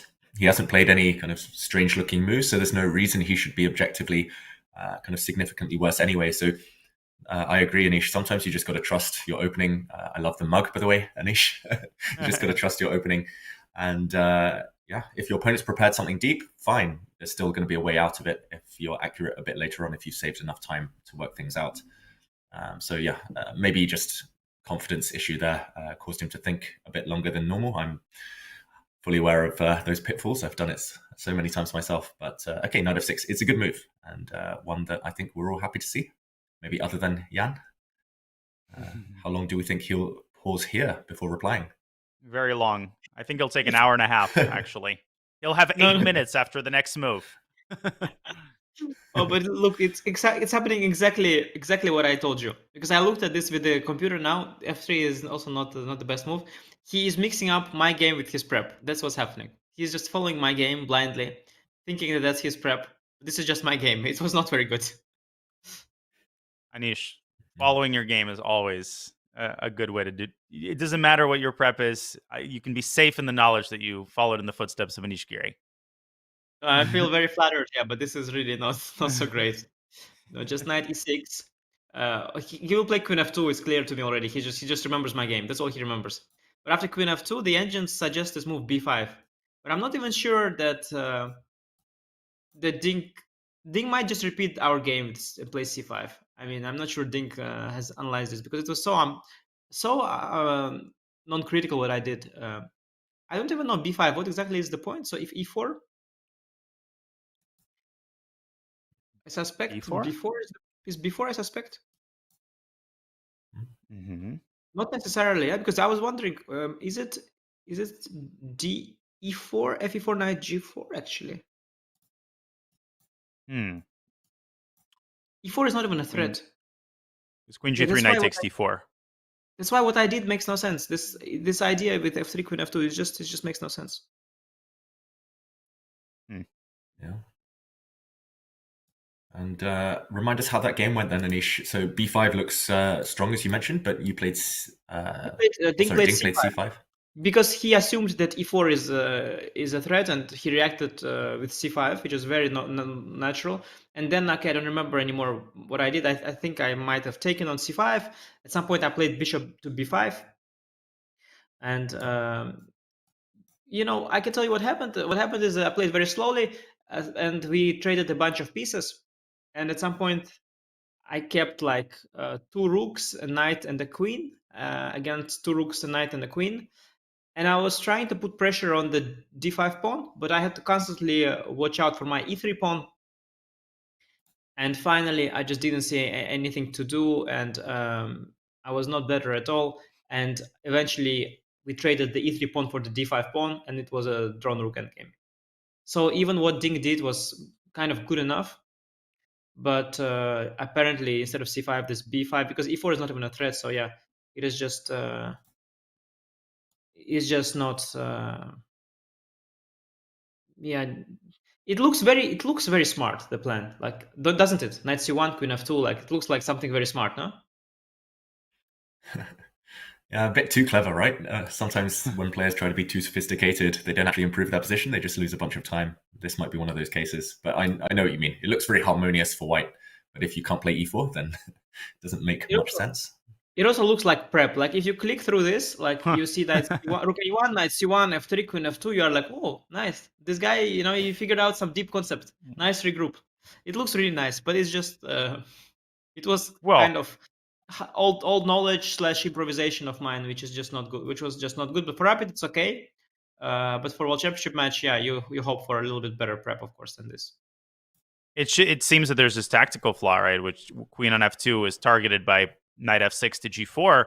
There are other ways to prepare e3, e4. So from an uninitiated standpoint, after knight to e6, as awkward as this move looks, maybe knight 1 to e2. I mean, I get that it severs the connection between the rook and the e3 pawn, but Black did the same with his last move. But again, maybe c5 is even more effective here now that the e3 pawn is unprotected. So it looks like the 1-2 punch of the possibility of b5 as well as the possibility of c5 is just what renders White's plan too slow.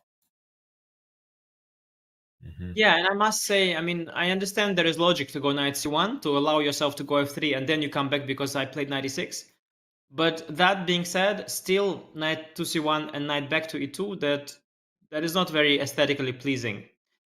And I mean, we can of course talk about this position. It's an interesting position, but I think it is pretty clear that this is not Jan's prep, and we should not try to justify, should not try to justify it. And I am mainly curious to see if Ding, because Ding, of course, he doesn't know it. He doesn't remember exactly the evaluation of the computer. He is pretty sure that Jan is prepared because you assume the best of your opponent, and so he is kind of worried, of course. But I guess he will soon find out that there is nothing to worry about, and he will. I hope, follow that our game and play 96, which is the best move.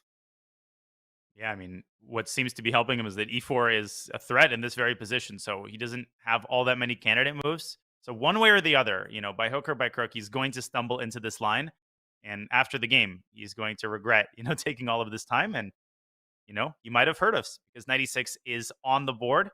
And we'll see how quickly Nepo responds with Queen F2 or doesn't respond with Queen F2. Ding has finally gotten up from the board. He has played F3 quickly. Yeah, he opened Queen F2 quickly. I think Jan is by this point, he is a lost man who believes that my game is the ultimate truth and his preparation. So I'll not be surprised to see Jan playing Queen F2 very quickly and very confidently. But this is not a good move. I have to say that Ding's clock damage is rather limited. Okay, David knows more about clock management than me.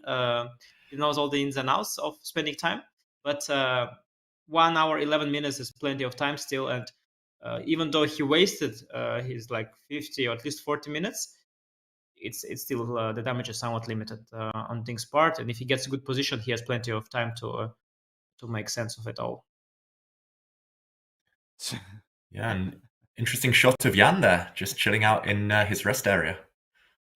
Maybe he realized that he has been fooled by me. Maybe he's looking at the position and he's like, this makes no sense what this guy did. Why am I even following him? He's too far down the rabbit hole now. No turning back. Too late. I'm sorry, Jan. I'm so sorry.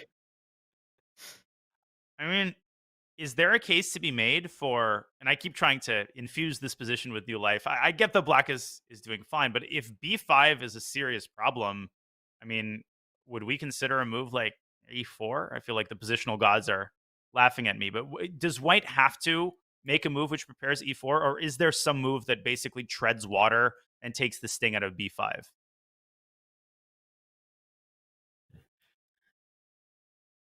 I mean, a4 is so desperate. I don't know. I think it's the case. Yeah, I think there's a good saying for this. It's the case of the medicine. What is the English way of saying it? Medicine is worse than the cure. Sorry, medicine is worse than the disease. Yeah, maybe the cure is worse than the disease or something. Yeah, exactly.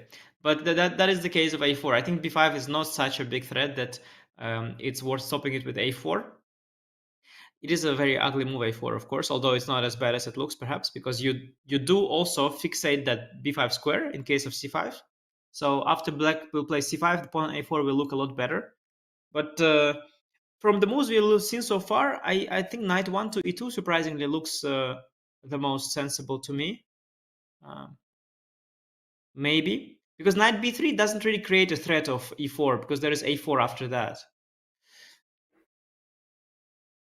And okay, after knight 1 e2, I think the big question is if e4 is actually a threat. There are many ways to prevent this e4 move. Yeah, I mean, besides this b5 and c5, I can also move my queen to like d8. It also stops e4.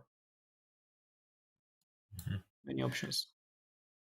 I was going to ask, do we think Jan is going to feed into this narrative that he's still in preparation just to try and scare Ding, keep the mind games going? But he's certainly kind of revealed the truth now by pausing, not coming back to the board immediately, not kind of instantly playing a move such as Queen F2. And yeah, I mean, all of these ideas you're mentioning, they make some sense, but Jan's got to weigh all of these up. I mean, a4 has long-term consequences. Knight back to e2 feels like an admission of defeat somehow. And if Queen F2 isn't convincing either, then he's not going to be feeling too happy inside. His first think in at least a while now. That all said, okay, so let's say his plan is not working out.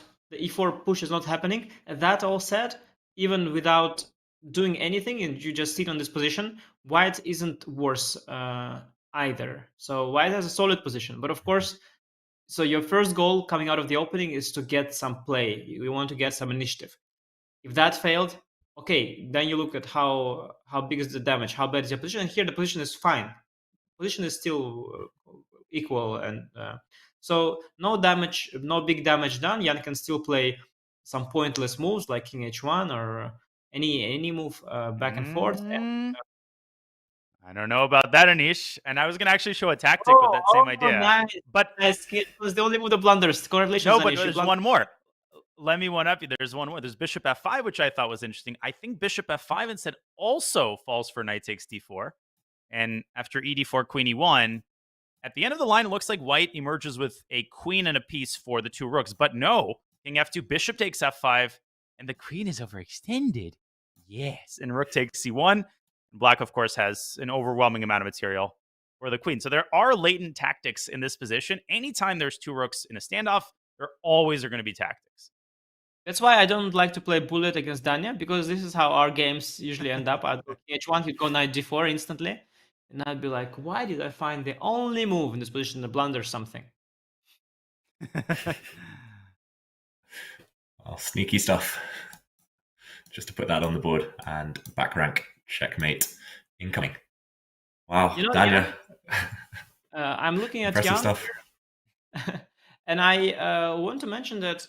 So when you believe that you are following your prep, and you are actually not, there comes a moment sooner or later, and it'd rather be sooner than later, when you realize that the dots connect in your mind, and you realize, oh, wait a second, I've got it all wrong.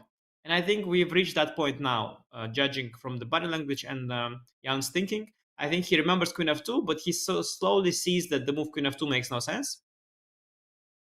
And then it slowly dawns on him that, wait, that was not the prep. Wait. And now you see he's not too thrilled, and he's taking his time. And okay, he has to basically switch to plan B and just play some chess, and not king h1 nor bishop f5, but some neutral move. So maybe knight b3, knight 1 e2. I don't know what other moves are there. Queen to d2 maybe. But it's not fun because, especially when you're already committed to f3, you really want to prepare e4.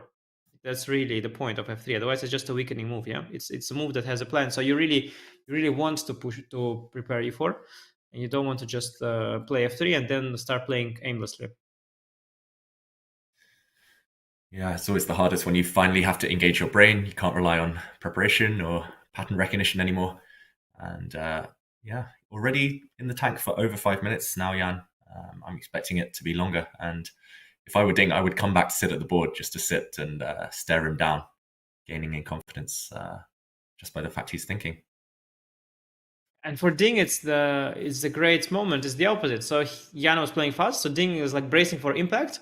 He realized that he's following his own game, and he's like, okay, now will come a note, and as you brace for impact, and you see that nothing comes, and that is a huge moment of relief, and then you realize, oh, wait a second, my opponent just had nothing in mind, actually.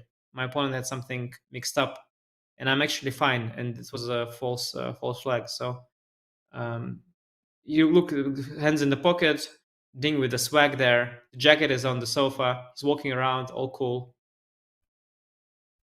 82. Knight 1 e2 on the board. Yeah, the move that made most sense to me, I must say, at this point. Yeah, and notice how Ding came in, looked at the screen, realized a move had just been played, and I think he's walking back to the board. There we go. Takes his seat again. So different from game 2, I guess, where we saw him sitting there just kind of staring at the screen, realizing he prefers the physical pieces. And yeah, we weren't too impressed by this move either. It feels like White's kind of yo-yoing back and forth, bit of indecision. But the key question is, e4 a threat or not right now? Yeah, I believe there are 2 options in these kind of positions. So, and I think it depends a lot on whether Ding has looked at our game in great detail after, or if he just concluded that the game was fine. Sometimes, you play a game, it was not too forcing, and you just, you sort of think, okay, you concluded something from the game, and you don't analyze it again. So there are 2 plans. There's the plan of c5 and the plan of b5. And if Ding hasn't looked at our game in detail, he will just play c5, because he would conclude from the game that c5 is fine, and it is fine. But if Ding had looked at our game, he would know that b5 is even stronger. And here as well, b5 is the move preferred by the computer, which is actually much more double-edged. So I think this is a big moment. So c5, the more human move, and b5 is the move of someone who is better prepared and already looked at it with the computer. Of course, you can also make a neutral move, like I mentioned queen d8, but I didn't like queen d8. I mean, it prevents e4, but I don't think it improves black's position by any means. So I think either c5 or b5 is what I expect. Let's see. Yeah, e4 just seems very unimpressive to me because the d4 pawn's such a big weakness. I'm trying to tease out the complications. David, maybe you can help me out. b5, e4, if we could put that on the board. Not sure in what order black should do things, but let's say d, e, f, e. First, I mean, black has a lot of question to answer. Should black throw in b4, which is not necessarily given because knight g4 is a very typical move in these Carlsbad positions because this comes really fast. If white plays knight g3, already there are tactics. Knight takes d4 is hanging, knight takes h2. Everything falls apart if you make one step in the wrong direction. But other than knight g4, black could also play on the queen side with b5, b4. So I think you guys have better intuition in this structure. I don't really play this with either color. So, David, I'll start with you. How do you think black should approach this position? Maybe queen a7? Yeah, so many forcing moves. Here, I would just start by looking, kind of going back to basics, looking for all those threats, all those moves that actually force white to react. Queen a7, like you say, Danya, looks very tempting. I guess there you have to figure out, can white even defend the d4 pawn? If not, we might just be able to go for this with confidence. Queen a7, yeah, I would be looking whether white has any sacrifices. I don't think they quite work on f6 just to open up the black king. Knight g4 as well, massive threats on the board in multiple directions. I'd be calculating that one very eagerly. I think maybe if I were Jan as white, after a move like b5, of course I want to play e4, but I would be panicking after seeing that black has so many options that create so many threats. And of course it's calculation time. That's how the players do things at this level. But yeah, just a kind of superficial glance, and all of these look very tempting. b4, queen a7, knight g4, all of them create threats. At what point do you even kind of stop calculating as white? I think it would be over the next couple of moves, and I'd say, okay, too soon. I've got to look for options. So here, maybe Jan would be looking kind of in a different direction. Maybe knight g3, we mentioned, just trying to get around to the f5 square. If in doubt, why not save a bit of time on the clock and go for something less forcing that keeps the game tense. Yeah, how about you, Anish? Yeah, I agree with what you just said. I think e4, as Danya mentioned, I mean, it's a nice exercise to think of what is the roughest punishment to e4. Maybe it is the knight queen a7 or not queen a7, knight g4, or queen a7 without d. Like it's a nice little challenge, but it's not something Jan is looking into. So e4, he sees I think enough to see queen a7 to just say, okay, I'm not doing that. I believe indeed I like this knight g3 followed by knight c to e2 potentially. I think it's a sensible regroup. I have to be frank. The computer really liked black here, suggesting that black is very, very comfortable. But it is not entirely obvious to me optically, and you can tell me if you agree or not. But like, I still kind of like the look of this for white because my bishop is kind of more active, and black's pawn structure like optically looks weaker, and the bishop looks kind of light squared bishop, light squared pawns. Kind of bad vibes there for black. But I guess the computer comes up with quick b4 c5 and lots of counterplay. And the fact that I weakened my e3 pawn is a big, big downside. So I guess the position here is comfortable for black. But I guess, yeah, after b5, e4 is out of question. And it's probably knight g3.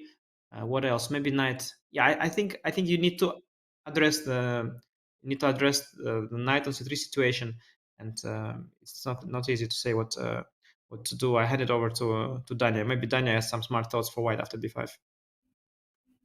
No, I understand what you're saying because if white can engineer the right set of circumstances, e4 can be incredibly dangerous, and we know that. And knight f5 could come, e4, e5. So the potential of e4 is not in question, but there's just so many moving parts to take care of. There's the d4 pawn, there's b5, b4, there's c6, c5. So, but for Ding, he has to actually choose. You can't just come to a restaurant and look at all the items. You actually have to choose something off the menu, and that can be incredibly hard. Like the abundance of options can potentially be a bad thing, especially as you're dipping, I don't want to say low on the clock, but imperceptibly, he's almost spent already half of his time. And as Ding continues to ponder the proper course of action, I think it's a good opportunity for us to remind ourselves of the topsy-turvy path that Mr. Ding took to get to where he is right now in Astana. Let's take a listen.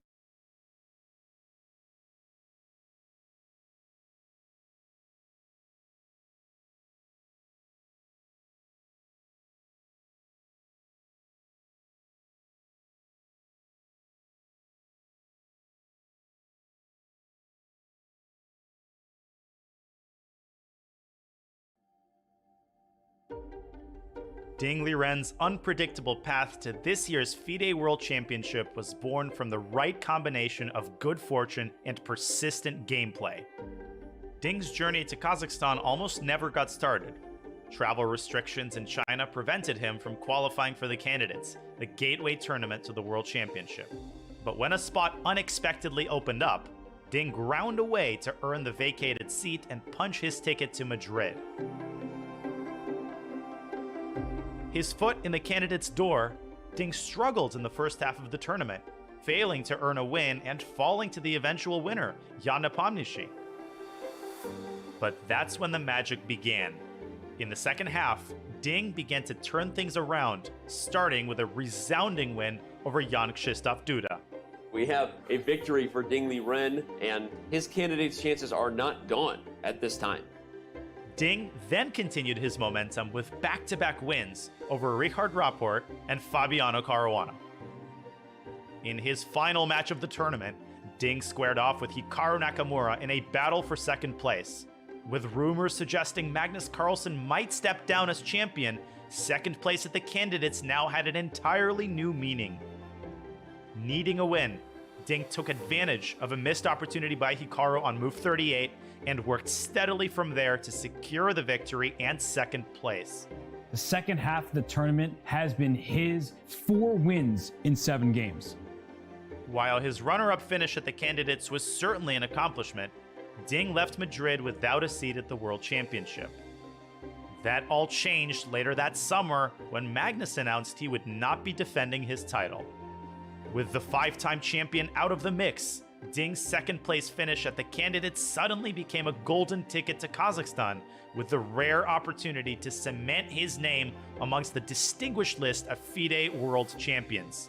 Much like his opponent, Ding chose to skip most of the high-profile classical events over the past few months, and instead selected to immerse himself in his preparation to face Nepomniachtchi. Time will tell if that approach and Ding's string of good luck and competitiveness will earn him the most famous title in classical chess.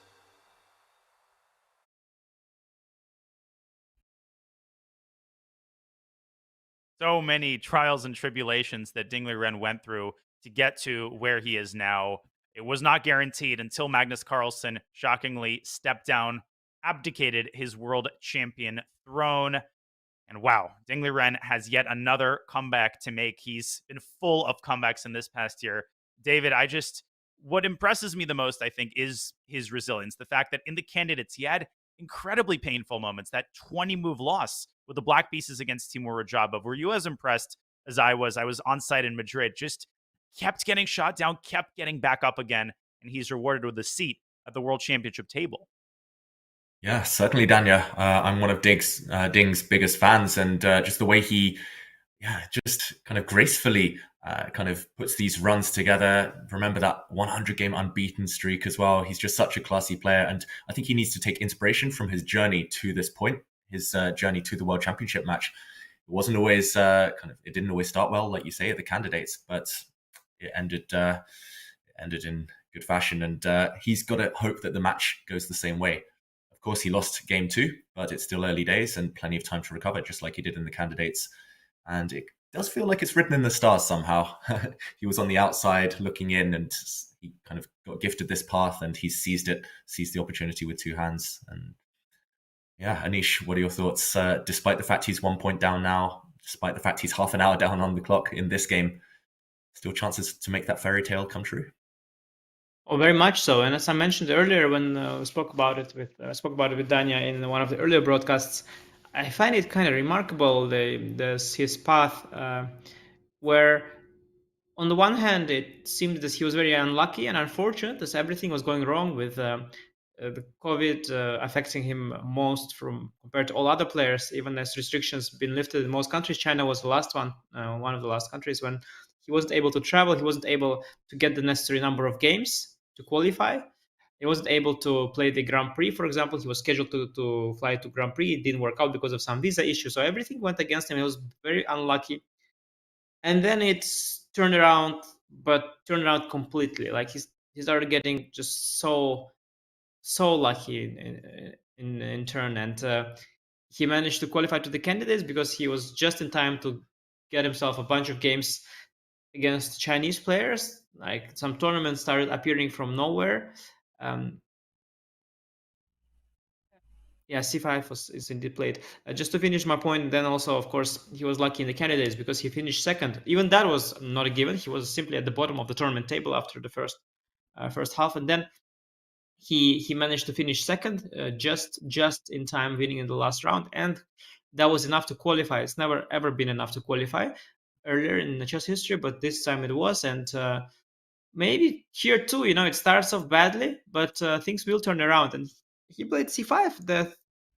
That seems to me that he's was also very influenced by the game that we had. I played against him, and he probably didn't study this b5 kind of ideas in much depth. He was just satisfied with the c5 concept, which is a more natural human concept, trying to equalize the position and have this d5 weakness compensated by the e3 weakness. I guess a very solid position now for your Ding, but b5 would offer more counter chances, more double-edged game, more of a 3-result game, something I would personally be looking forward to much more.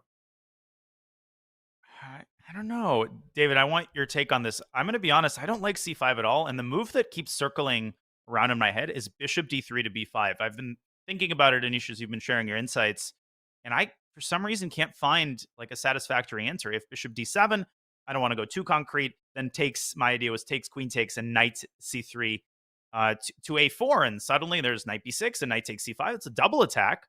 I call this forking a fork, because you're threatening a fork as well as the pawn on c5, and I don't know, like that earlier point that we made about the b5 square being weak. David, do you feel like Ding is going a little bit too much for the bailout here with c5? It does feel that way. If Ding was playing a less high pressure match, maybe if he was playing a lower rated opponent, such as myself, maybe he would have tried to keep more tension. And we were looking at lines with b5 where, as Anish said, it's 3 results. You're kind of setting some traps potentially for white. But yeah, I mean, I didn't see this tactical shot with bishop b5, I've got to say. But even strategically, it's very risky for black now. The d5 pawn is forever weak, and this can be targeted later on. The black knight on f6, not necessarily the most stable piece long term. Even if you kind of trade pawns and make a symmetrical pawn structure, you do have holes in your camp. Yeah, I would be hesitant. I don't think white should take this. I think a lot of viewers at home might be wondering, oh, white can give black an isolated pawn. But as Anish said earlier, this e3 pawn is just as weak, if not weaker, than black's d5 pawn. So maybe this is one thing he's hoping for. But as you point out, Dania, yeah, bishop b5, one option. I'm wondering how you even react if white just kind of sidesteps and plays a move like queen d2 and waits. What is black's next move? Yeah, strategically, maybe not that desirable, and it does come with some risks. Well, I wouldn't personally exaggerate this danger. So, Dani, I had exactly the same thought as you in my game. I also got excited about bishop b5 in the position that I had there. But I remember after bishop d7, in my game too, there was something that got me excited. So I was thinking, okay, very nice. But actually, he just played rook d8. And here as well, you just play rook d8. Damage is very limited. There is no... You can exploit my slight lag in development. At the same time, white can also play queen d2 indeed now or move earlier. But I think while I don't like c5 because b5 was more funky, I don't think that c5 is bad in terms of black trying to equalize. I think that after c5, Ding will eventually slowly but surely equalize. I think these positions just in the long run are okay for black. I also thought they're better for white when I had my game, but I really struggled in that game to put pressure. And so I'm really curious to see if Jan will be able to. I don't trust Jan. As I mentioned, he's not known to be a d4 player. I don't trust him to play this super precisely. And I think black is just conceptually all right. After queen d2, I don't need to rush with c4 because you want to play c4 only if you can follow up with b5 before. Otherwise, it's a huge strategical concession. You just release the tension. Instead, I think black has ideas like bishop d7. You can defend the d5 pawn with bishop c6 if really necessary. I think you can just play passively with black, and I think even the worst case scenario, things will be quite little for white because only one weakness on d5. especially with the pawn on f3 weakening the e3 pawn. I just think that there is just not too much danger for black. But of course, I'm not happy to see c5 because I was hoping for b5 as someone who is rooting for Ding's comeback to make the match even more exciting. I was hoping for a 3-result game, but I wouldn't exaggerate the dangers for black here. Yeah, so maybe not the move you wanted to see, Anish, but not a bad move either. That's the conclusion. And yeah, how do we think white will react if bishop b5 doesn't lead to anything concrete? A chaos. Oh, he's played it. Commentator's curse. Now, he's played it. I want to point something out. To Anish's point, rook d8, I thought initially knight a4 is very strong, just kind of surrounding the queen side squares, but I think there might be knight e6 to c7. The retreating knight moves are so easy to miss. And suddenly I feel like black takes over the initiative because queen takes c5 impossible. You drop a piece. Black just takes the queen and takes the bishop. And e3 is hanging. So white is the one who wants to fork with knight a4, but then black is the one with the double attack after going knight c7. This is really easy to miss. Backward knight moves. They're always the trickiest ones. Yeah, do you think that, I mean, surely it would be on Nepomniachtchi's radar before he plays a move like knight a4. I think we're expecting... You're not so sure, Daniel? I think he'll see it in a world championship match, the world #2 player. But hey, I am known to jinx even the best players, so I'm going to just abstain from this conversation because I've done enough damage already. And yeah, I'm sure Ding here, after a bit of thought, will play rook d8. As we mentioned, the alternative didn't look too convincing, blocking with bishop d7. So yeah, people were mentioning in the chat I saw the clock usage, the clock times. It is move 18, or it will be Ding's 18th move, and he spent just over an hour. If he plays the next 2 or 3 quickly, then he'll still have almost an hour left for 20 moves. That's roughly how you should apportion your time. It's yeah, you start with 2 hours for 40 moves. If you use 1 hour for the first 20, it's fine. So as long as he speeds up slightly, I'm still not too pessimistic about his chances on the clock. And it does feel like the position is becoming more concrete, so the decisions will be slightly easier, at least over the next few turns for Ding. Well, I should add, David, that you did the math slightly unfair there, because you are always team spending time, of course. But it is not exactly 1 hour for 20 moves, 1 hour for the other 20 moves, because of course you start with the opening where you play a few moves instantly. It's not exactly that. I do think he spent a little too much time, but that being said, it's a position he's familiar with. It's a pretty solid structure. I think clock will not be the main issue, and I'm really curious to see whether Jan will be able to put some pressure here, whether he'll be able to create something. And besides, I want to take a look at bishop d7 once again, because bishop d7 is a very principled way of playing, trying to trade these bishops, which would probably benefit black, easing the defensive task. And I want to see after knight a4, because knight a4 is a move I was shocked to see.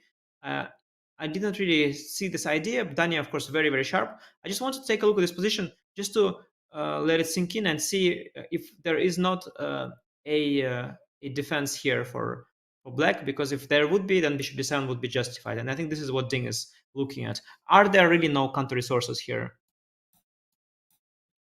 For example, I could, it is a bit crazy, right? I could go cd, knight b6, queen d6, knight a8, de, and I will be able to regain the knight, but I will probably lose the e3 pawn. So I'm not sure if that whole operation makes sense.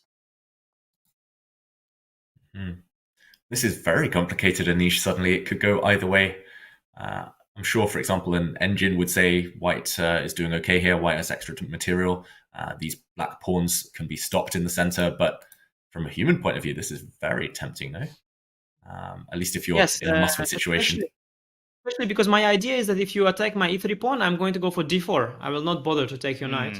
So I want to see that. So this is one thing. Maybe after knight a4, there are some other ideas. Because, okay, we have to first, before you go rook d8, which is a backup, we have to establish that this doesn't work for black. Because if it does, you rather play bishop d7 than rook d8. Because rook d8, anyway, your idea eventually will probably be to trade off this bishop on b5, right? With bishop d7.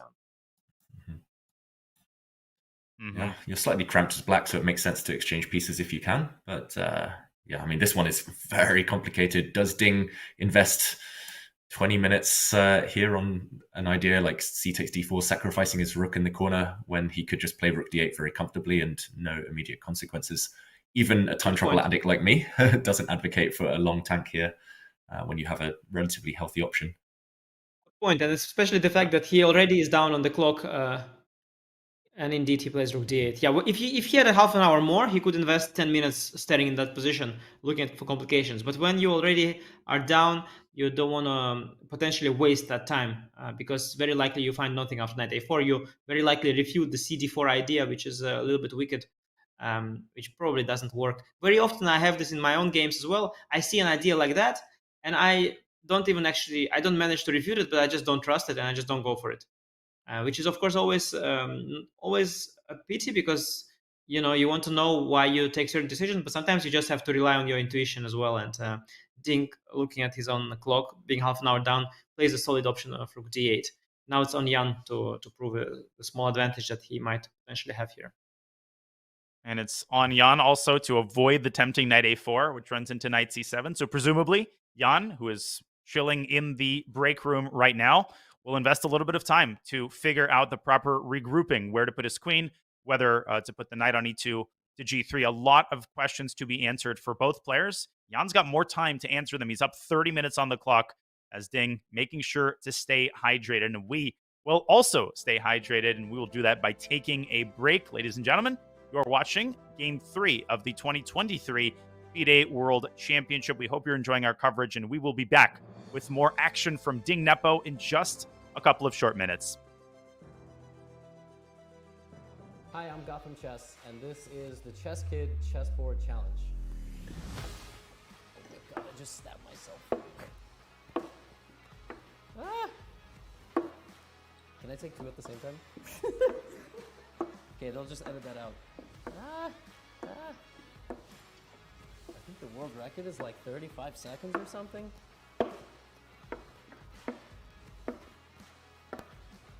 Yeah. I still know how to do this. Yeah.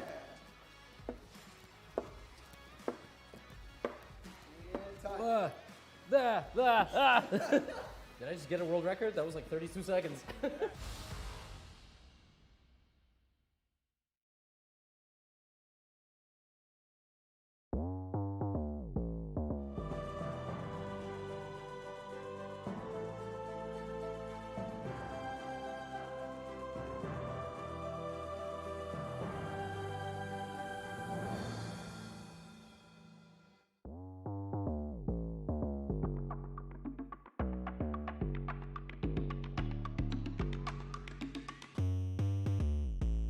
Welcome into our new video lecture series here with the one and only, the 14th World Chess Champion, Viswanathan Anand. If you have to explain that you're world champion and it's taking longer than 2 words, there's something wrong with your title.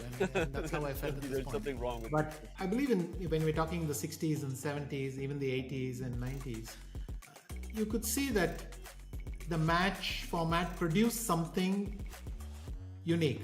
And I remember there was a funny moment at the press conference where I was trying to tone it down, not get very excited, and also I had not had time to collect myself. In fact, I already wanted to calm down and think of the next game because I knew this is a wounded animal there. I knew that I had to play a game against a man who was desperate for the match to be over so that he could clinch his title. He wanted a draw at any price. I mean, you can make a joke that he had spent a week out of the swimming pool already, so he must have been exhausted and waiting to finish the match. So for all of us, there was this feeling of we got to grab this chance with both hands because it's not going to come by way.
What is a chess dynasty?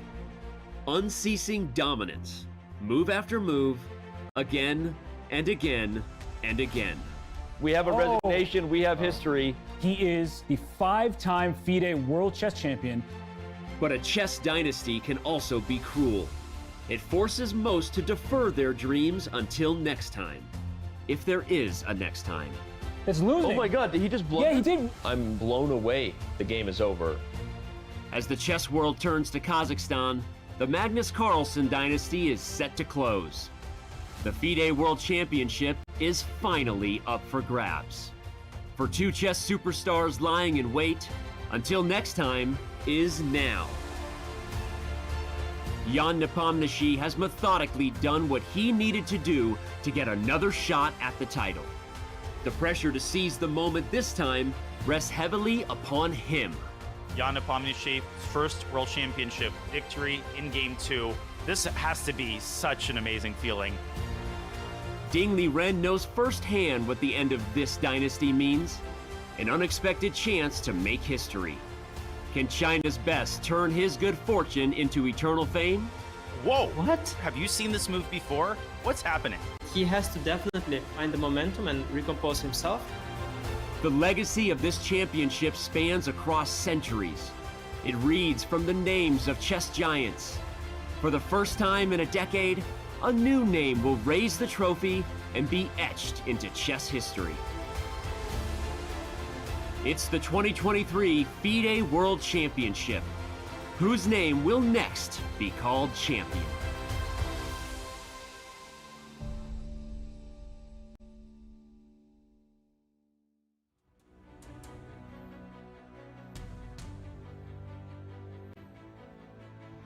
Welcome back to Chess.com's coverage of the 2023 FIDE World Championship. We are an hour and 48 minutes into Game 3 of this momentous and prestigious event. It's been a pleasure bringing you coverage alongside Grandmaster Anish Giri and, of course, Grandmaster David Howell. It's been awesome, and the game is just heating up. We are 20 moves in, and Jan Nepomniachtchi has just made a very big decision. So let's jump right into the game. D takes c5 has been played, releasing the tension in the center. Ding has recaptured to the queen, and queen to d2. Anish, I'll start with you. Is this an attempt to bail out, or is Jan playing more ambitiously than it looks? Yeah, Danny, you just mentioned, you just called it heating up. I think we are about to see it cooling down. I mean, after d4, after d4, I don't see d4, ed knight d4, knight d4, rook d4. I mean, once you pick d pawn for e pawn, you reach symmetry, and I don't think it's strange. I mean, you guys were enthusiastic for white for a while, and I can understand that. I am, of course, traumatized by that easy draw that Ding reached against me in this structure. I believe that these positions, they're simply not they're not too promising for white with the pawn on f3. I understand if I had a pawn on f2, I could circle around the d5 pawn forever, and these positions I have different kind of experiences. But when white has a pawn on f3 and the e3 pawn is constantly weak, it's really hard to get yourself to ever exploit the weak d5 pawn. And that is probably one of the reasons why Jan doesn't even bother and allows d4. I believe in general he was caught somewhat off guard. He was hoping for Ding to play the Nimzo defense, where he had some surely more exciting ideas, but he was caught somewhat off guard, misremembered his prep, and at this point he is happy to just offer a path to a draw to Ding. And don't forget, he is up half a point. There's no need to take any risks. So I expect actually the game to cool down rather than heat up. But maybe I'm missing something after d4. Let's see. What do you think, David? That's the first move we calculate, right? It's a forcing move. It simplifies the matter. Let's dive in. Let's check out. Are we missing anything? Okay, I'm assuming a capture, another capture. You have to we take. pretty much have to. Rook takes, and after queen f2, bishop to e. Luckily, there is no rook e8 check. Knight on f6 guards that. After bishop e6, we just have to make sure that white cannot exploit the pin between the queen, the X-ray rather. Oh, you see he can exploit. I think rook d1 and knight e2. That's what I was. That's what I was worried. That's what I was worried. And rook a8, knight e2. Sharp. So instead of bishop e6, I have to make another move perhaps, because I do. Maybe I should play queen d6 and pinning, but then you grab the d4 with rook d1. So let me see if I have a good move here. B. Yeah, there's also queen takes d4, of course. I was going to say you could see why black might get slightly scared here. Yeah, sorry, queen takes d4 move earlier. Let's take a look. Yeah, the pin, of course. Let's take a look at queen takes d4. Yeah, of course. Queen takes queen. Yeah, why did I take with the rook? Of course, take with the queen. Yeah. The rook e7. Maybe try to exploit something. Get a little bit active, but this is not your usual 7th rank situation. Once I get my bishop on e6, you will. You will not be able to touch me. I guess bishop there's d7. one. Yeah, there's one active rook. There is some small potential for white. If after bishop d7, let's say, even if we trade everything, that you have a little bit of a weak, soft a5 pawn. I have some d files, or this maybe is small pressure for white, especially because the fact that my rook is more active and your pawn on a5 is a bit weak. So maybe bishop d7 allows small plus, though. Yeah, even here the bar is convinced this is all right. I guess you quickly do some knight d5, knight c4, followed by rook c8. Quick counterplay against the queenside pawns. At the same time, in the starting position that we have now in the live board position, I can also play bishop d7. Let's say I don't force the matters. I don't think this is much either, to be very honest. Yeah, it's unclear whether the d5 pawn's actually weaker than the e3 pawn anyway. And if white needs to jump in with knight d4 at some point, the structure will just become symmetrical without black needing to force that issue. So yes, and especially I believe if we get to trade queens as white, probably the d5 pawn is weaker because you can play king f2, defending the e3 pawn with the king. But what happened in my game with Ding is that we never traded queens, and at some point I remember I actually even played king f2 with the queens on the board. But then he hit me on the diagonal with move like a queen c7 at some point, and somewhere he pushed the pawn to h5. And I remember I started getting nervous about my king there. So I think in these kind of positions, black has to keep the queens on the board. And if he manages to do so, I think the pawns are, well, I would still feel d5 might be a little weaker, but maybe they are more or less equally weak. So yes, a choice for Ding. I have to say it's very tempting to go d4 and get rid of your weakness. But even if not, I think position is very close to be more or less completely balanced, and white's advantage, if anything, is just very symbolic. Yeah. What decision do you think would most suit Ding right now in the match situation, the way he's been feeling? Which one would suit his style more? Suffer slightly, potentially, with bishop d7? What, if not suffer, at least prolong the tension, keep the game going? Or try and solve it here and now, mathematically, with d4? Anish, you might differ on this. I feel like d4 is, I don't want to say d4 is a must, but I feel like d4 is the most concrete way to solve problems. Bishop d7 to me intuitively feels bishop takes d7 and knight d4. I don't see the upside, and I feel like d4 just decides things. He does play bishop d7, so he waited for me to say this, as usual. Yeah, no, Daniel, I think the reason me, you, David, and Ding, we have like two different opinions. So there is you and David, who clearly feel that white is some pressure if we keep the status quo. But me and Ding, we are maybe influenced by the game that we had against each other. And that game, I was not pressing at all. Like, I really got nowhere. If anything, at some point, I was already happy it was all over, because I was also playing very slowly. So I think that me and Ding, we are under the influence of that game, and we feel that if the position just remains neutral if nothing happens, then black is just very comfortable. And I don't know which camp is more right, you, Daniel and David, or me and Ding. Which camp? Maybe we are too biased with Ding. Maybe that game, confused both of us, and white is actually slightly better.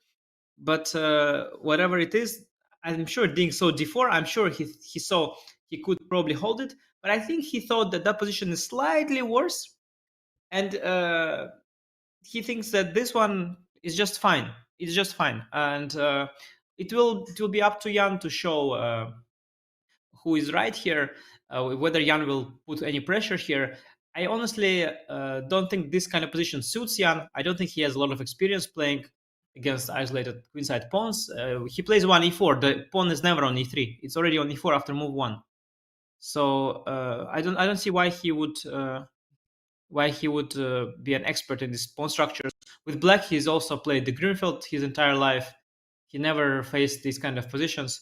While Ding has a lot more experience with these structures, I think Ding will easily hold this game today. At the same time, I don't think he will get active counter chances, because if white plays it carefully, there is just no way for black to take over. So I do expect, basically, I think Jan is not too ambitious here. I think he does understand the position very well, and I think he just thinks it looks quite equal. And I think we are going to see a solid game from now on. Yeah, Danya, Anish is dissing us here. He's showing us why we're not top 10 in the world. But the funny thing is, the more Anish shares his insights on the position, the more I realize that the e3 pawn is just such a devastating is the wrong word. It's not a devastating weakness. It's a long-term weakness. And it really, it saddles you, because you put a knight on d4. And I always feel like this happens, even in blitz games, when I play very good players against an IQPO. Put a knight on d4, because that's what I was taught. And then I just reach a dead end, because the d5 pawn, it's isolated, but it's simultaneously very, very well defended. The other reason I thought white might have a minuscule iota of an advantage is, again, that b5 square, the a4 square. There's a slightly weak square complex on the queen side, so I could envision a scenario where white, let's say, takes on d7 and plays knight d4, and then maybe goes rook e1 to c1. And the last thing I'll point out, and David, I'll pass it back to you, is that after knight takes d4, e takes d4, I think it's easy to be fooled by the symmetry of the structure, but that pawn on f3, as one Robert Hess would be quick to point out, is fully restricting the mobility of the knight. White could stick a rook on e5. Even this, I think, is closer to equality than to anything else. Maybe black can pressure the d4 pawn, but still, I would prefer white here. If I had to choose a side, I would definitely take white. Your thoughts? Yeah, I completely agree. I would take white here, but it is a stylistic thing. I do recognize that if we backtrack to this position, there's maybe two ways of equalizing. This one is more direct. I think maybe just because I'm always in time trouble, I want to resolve the tension. I want to kind of force the issue. I want to calculate my way to the end goal, which I guess here for black is equality, whereas bishop d7 is a calmer move where players trust the fact that actually the position is dynamically balanced anyway. If any problems arise later, they will be solvable. So I'm not saying either move is better than the other, but just a matter of taste. So Ding does in the end go for bishop d7, and we're yet to see a reaction. I do expect, as you mentioned, Daniel, maybe just to either trade bishops or maybe jump in first with the knight to d4. I'm not sure if there's a big difference. I was wondering initially whether, for example, after a trade, whether white could slide across and only put a knight on d4 when you can take back with a piece. But this does give black a very important tempo. I'm wondering how to use that. Maybe this kind of counterplay we mentioned earlier starts coming in at some point. Either way, Jan has choices. He has options in the current position. Yes, I think I like knight d4 first, because if you do take on d4, e4, and you make a move like queen d6, and these kind of positions, I think especially when we keep light squared bishops on the board, and I get bishop on d3, they could be a little better for white. But I do also wonder if it's not an optical illusion, because the thing about this queen side, I understand what Danya mentioned, and I also thought at first when I had that game that he also has a weakness on b5. But the thing is, when black at some point will prepare this b5 push, once I get b5 before, I will have a strength, not a weakness. And at the same time, if you prevent it with a4, then you will have a weakness on b4, which is at the very least as important, if not more. So I think it could be somewhat of an optical illusion that black is worse in a position like this, because this weakness of b5, it's not exactly a weakness, and we see Jan trading the bishops, the less ambitious way to go.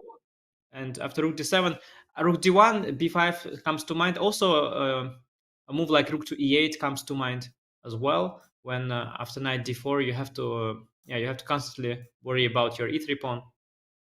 Oh, he took with an what? Knight. Ooh, took with the knight. Wow.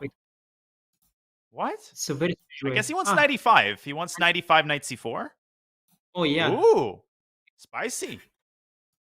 Really spicy. The bar likes it a lot, by the way. Bar is a little bit down. It's a little bit liking black here, or what? Yeah. Whoa. Getting active. Was Makes bishop sense. takes bishop an inaccuracy? Wow. Unexpected. Jan completely missed this move. Look at Jan. He's getting into the closer to the board. He missed it. Okay, what if knight d4 though? How can white be worse though? I mean, knight d4. Why should I be worse? It doesn't look worse at all. Knight e5. Yes. Mm-hmm. Knight e6 fe. You want to be better there? Why not? We're going to have a monster knight on c4. I don't know. I don't like the structure with the soft pawn on e6, weak square on g6 as well. It looks soft to me. I have all these old games of course, in these old games of Kasparov Karpov, white had a light squared bishop, which was exploiting it. So I understand where you're coming from, but I wouldn't allow knight takes e6 as black, but it's also possible. I mean, I think the position. Yeah, I'm very surprised that the bar would say that black is better. I think that is overstating it. Certainly, the players don't feel this way after knight d4. I think they would think that the position is around equal. But a very good show of alertness there by Ding with knight takes d7. He showed that he played quickly. He showed that he is tactically alert, and knight takes d5 is an illusion of a threat. It's not really a threat because of knight b6. I assume maybe just winning. Am I winning a piece there actually? Looks that way.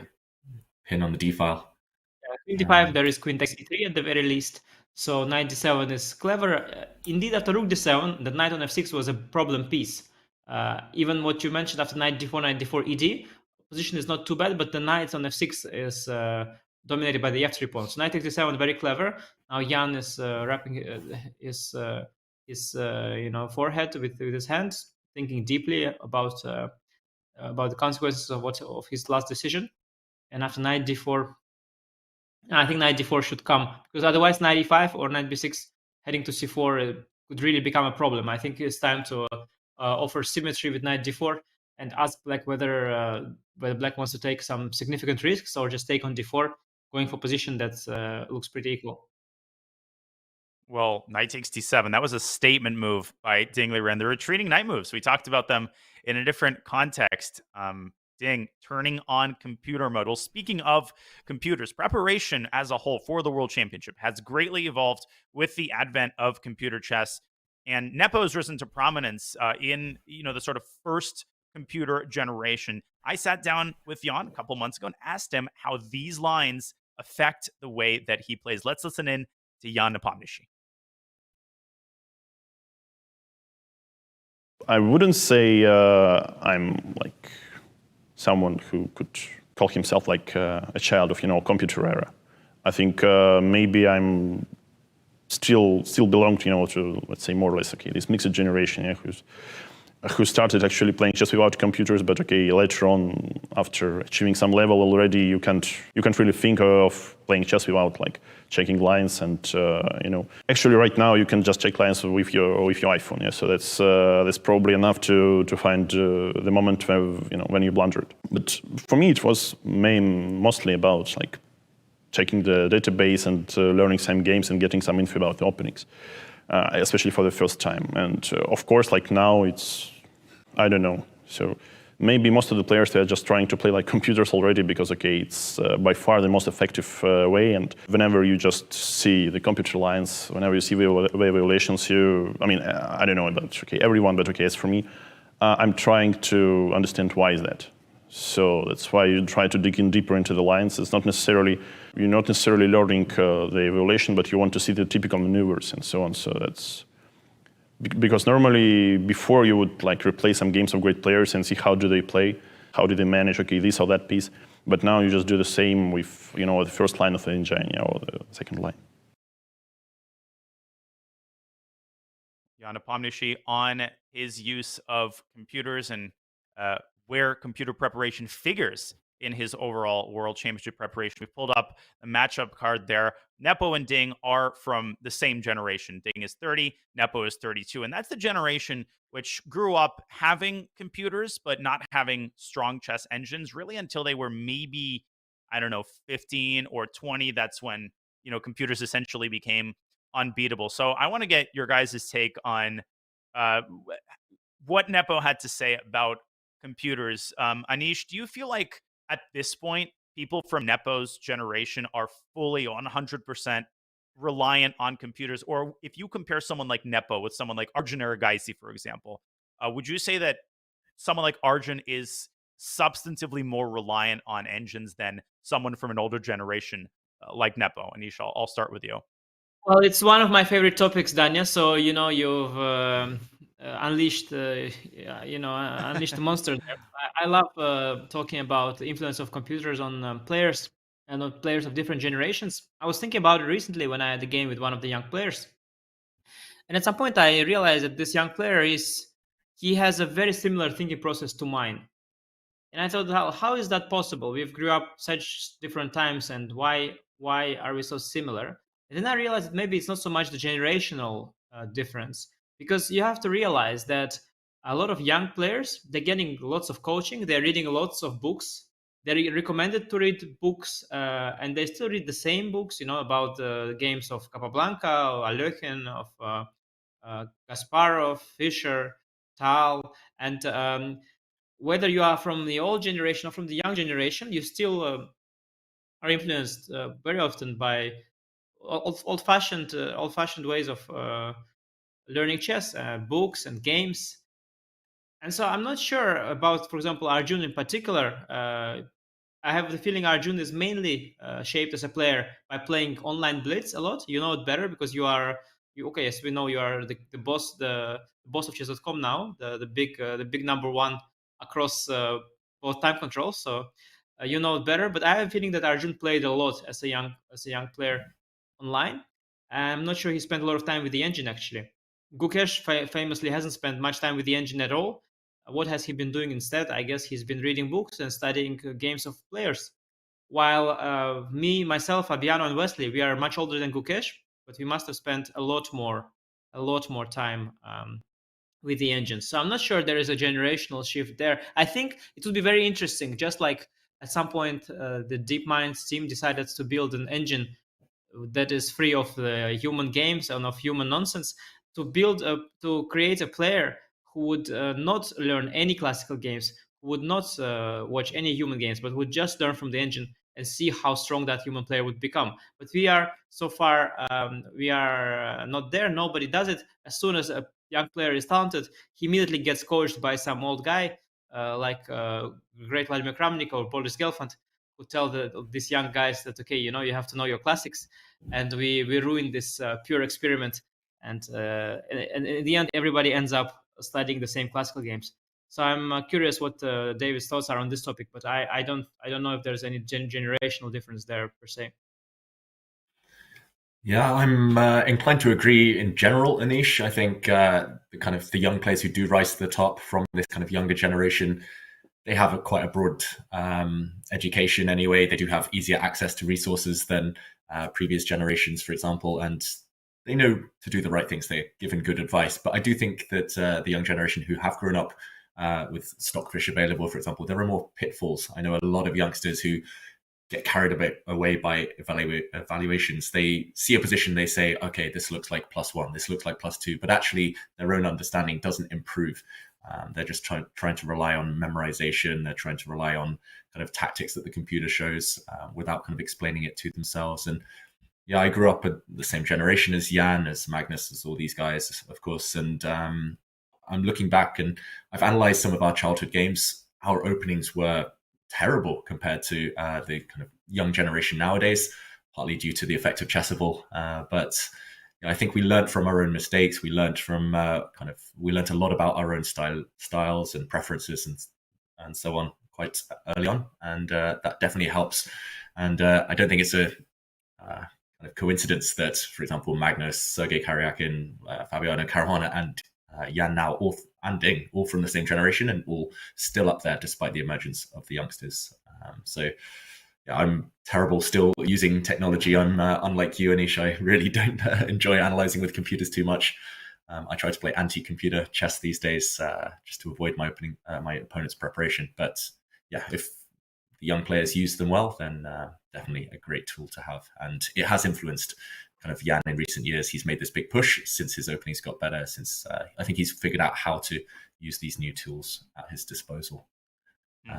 And yeah, he's up against Ding, who I guess grew up a couple of years younger. Maybe engines played more of a role in his development, but still, he has the human touch. He's clearly got that solid style that he's developed himself over the years. Totally co-sign your point, David, earlier about just the state of openings, which isn't great now for me, but looking at my games from 2005, 2006. Man, I mean, like 3 or 4 moves of theory, and then we're completely on our own. But recently, I was in a bit of a historical tangent, realizing that it would be a mistake to say that openings, were not taken seriously in the pre-computer era. I was surfing through Mikhail Chigorin, who was the top Russian player before the emergence of the Soviet Union from the late 1800s. He published the first Russian language chess magazine. And in that magazine, in every issue, he had an opening analysis section, which he did himself. And it would usually be 15 to 20 pages of variations that resemble a modern opening book. And you think about how much time that took to produce without anything. Just he's sitting there with a board and, a paper and a pen, and he's writing up all this crazy analysis on the King's Gambit. And the lines are going up to, move 20. So the approach was serious, but now the volume of information that has to be consumed has exponentially risen with Chessable and engines. And of course, the objective value of all that analysis is much, much higher now with engines confirming everything. And as we've been talking, Nepo has made a decision, Anish, and it is, in fact, knight d4. And Ding, wasting no time responding with knight b6. Computer. It's the first line of the engine. And, I had this small moment of bias at first because, I don't like this pawn on e6 and pawn on h6. But as I mentioned, white doesn't have light squared bishop, so I changed my mind completely. Knight e6, fe6. Knight c4 is coming. Knight b6 is even better than knight on e5. For obvious reasons. Knight is less vulnerable there, and also it keeps an eye on the a4 square. You know what could happen here? Because I see the bar already favoring black. I can easily imagine that Jan would be completely oblivious to the dangers here. I know Jan is a very optimistic player. Even I myself, I wouldn't necessarily realize that I can already be slightly worse. I would think, why am I slightly worse? Well, how? I mean, what? Why slightly worse?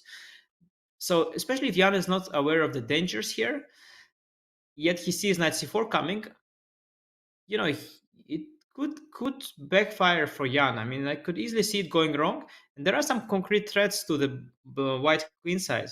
After knight c4, the queen side is quite vulnerable. And Ding playing quickly and confidently, the clock situation also evening out. Today could be a good day for Ding Liren. Let's see. Yeah, but if Jan wants to pull the brakes, he did kind of grimace slightly before he left the board. If he wants to pull the brakes, it feels like there must be a way, right? Should we try and figure out a path to safety for white? So Jan made that face with knight d4, sort of like, okay, fine, draw, But where is that draw? Where is the draw? Now, okay, he was sort of implying like, okay, I thought I'm better, but it's fine. Now I'll give you the draw. Okay, how do you how do you get the draw? I don't see. So it's a good question. So breaks indeed. I don't see. I'm not saying white is losing. No. But in terms of breaks, I don't see the breaks. I don't see how to simplify the position further. I just don't see it. We cannot trade the e pawn for d pawn anymore. After knight e6, fe6, we cannot trade the queens so easily.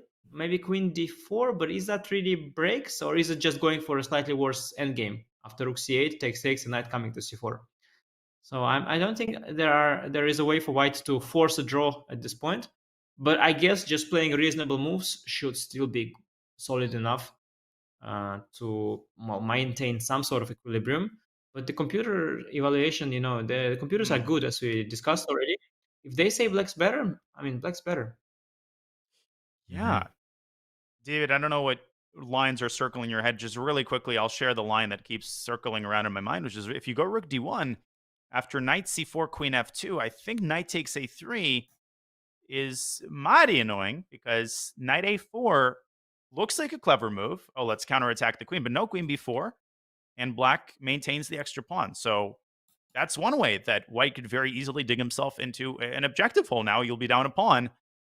And there's other lines that are problematic as well. Yeah, plenty of other lines. Rook d1 looks like a stabilizing move, but actually it does weaken e3 as well, so some tactics there potentially. Yeah, I'm on the same page as Anish. I just don't see a way to kind of go into reverse gear and say, okay, let's equalize, let's draw this one. I think the problem is concrete.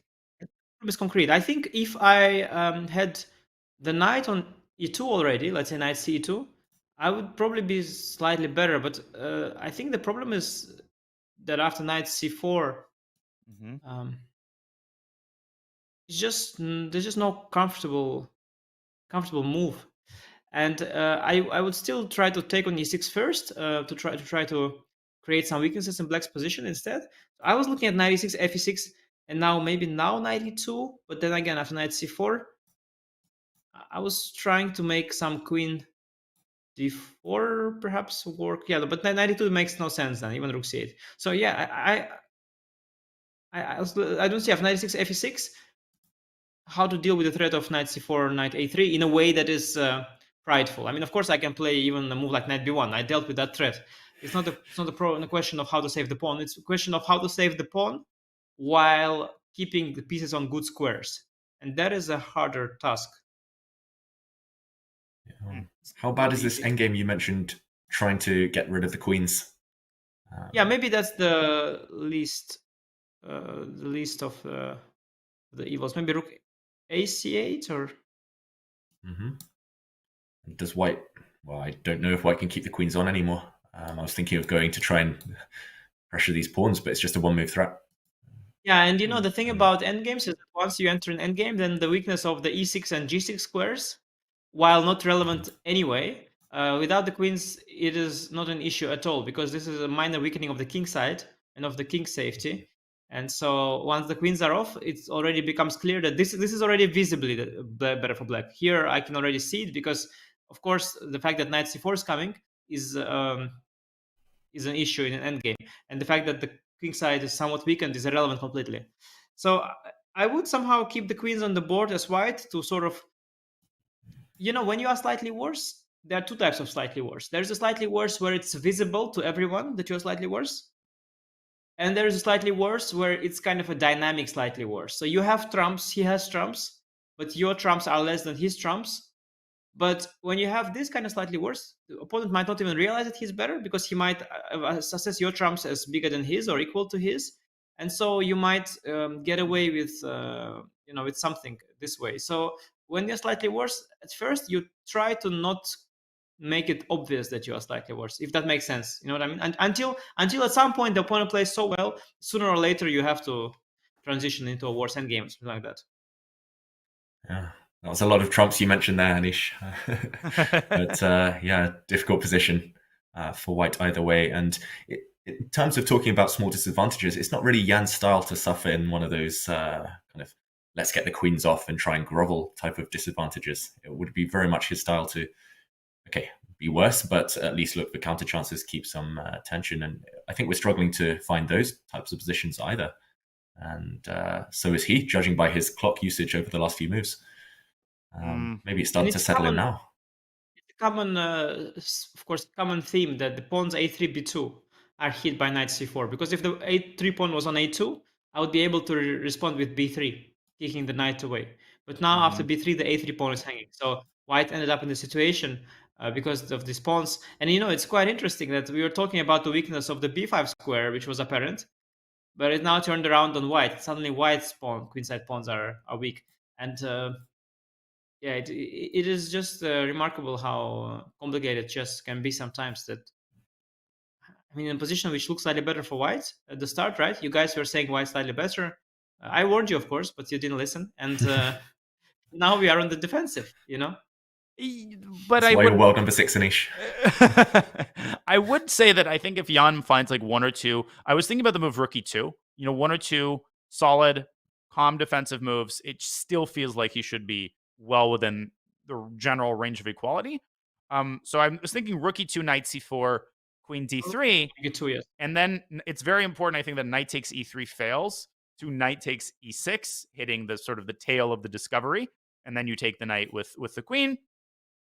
So if that doesn't work, then perhaps white could potentially bring the other rook over to D1 and solidify that knight. And if you can get black to take on D4, okay, black maybe has a tiny pull because of the superior knight, but that is something I think Nepo would be more than happy to finish off defending. Yeah, I liked Rook E2 as well, but here, what if Rook AC8 after Queen D3? I don't think I want to take on D4. I think that will ease in your task a lot. You'll open a bunch of files. So here, how do you deal with the threat of Knight B2 right now? Well, Knight B2 is Knight B2 really for Rook D1? Okay, Knight A3. Okay, it's also Knight A4. But Knight A3, Knight A4, yeah. Well, make a move anyway. Make a move. Okay, Rook D1. Rook D1. Okay. Knight B2. You're claiming that we'll just. Well, I want Knight F5 and Rook D5. In this position, Daniel? Yeah, go for a little take bit maybe. Everything. And I was thinking, well, Rook B7 I thought first maybe, but yeah, Knight F5 too. I agree. White is suffering for sure. No question about it. Well, something like this is of course possible and maybe good. And this is probably how white should play, trying to seek a draw in these kind of complications. But obviously here, I mean, obviously black is slightly better. It's just the question is if it's a draw or if there is something more to it. I mean, black is at the moment a pawn up, even though a bunch of pawns are weak. It's only black that plays for advantage. But yeah, something like this, I guess, is the way to play. Just put rooks on good positions, Rook E2, Rook D1, allow us at some point Knight takes B2, and try to salvage a draw there. That sounds about right to me. Much better than the approach of going like Knight D1 and trying to go everything back and try to defend, because that's how you really get into trouble. Active defense, yeah, makes sense. I was also wondering about kind of using these squares. Sorry, D5 is perhaps the most natural move now, I realized. Yeah. This was the first move on my radar, just to kind of connect these knights and hope that the white queen covers the rest of the mess, covers all the pawns. But again, it might be slightly uncomfortable. For example, if black kind of cements at some point the knight on c4, you're still a bit stuck with white. It's unclear you ever want to resolve the tension. And I could imagine this one being kind of, at least psychologically or aesthetically, difficult for Jan to go for. And look at this beautiful knight on c4. Actually, even if I take on d4 and go b5, the knight on c4, it hits that weak e3 pawn, it hits the weak b2 pawn, and it's so well protected there. And here we could definitely say that probably white has more weaknesses than black, and the d5 pawn is no longer under any pressure. With the knight on c4, I'm exerting a lot of pressure on the e3 pawn and keeping b2 pawn in check. I think this is nice for black. And that even said, I don't even have to take on d4 yet. Keeping white's knights attached to each other, making it hard for white to move. So not a very pleasant scenario. I think this rook e2, rook d1 idea, trying to bail out in a slightly worse endgame, that is the more classy approach to try and make a draw in a position like this. Let's see if that's what Jan chooses. Because knight cb5 is a more prideful way. You try to keep the isolated pawn blocked. You don't admit that you are worse. But when you are worse, maybe it's okay to admit it as well. Yeah, difficult decision. Yeah, difficult decision, and it's not Jan's style to play a move like rook e2, really, but he might have to. Let's see if he goes for it. And the clocks are balanced out. Okay, he plays rook d1. We mentioned this earlier, and Daniel pointed out that black could potentially win a pawn in some lines. What do we think of this move? This is... Which is going to happen. Yep. only logical move, really.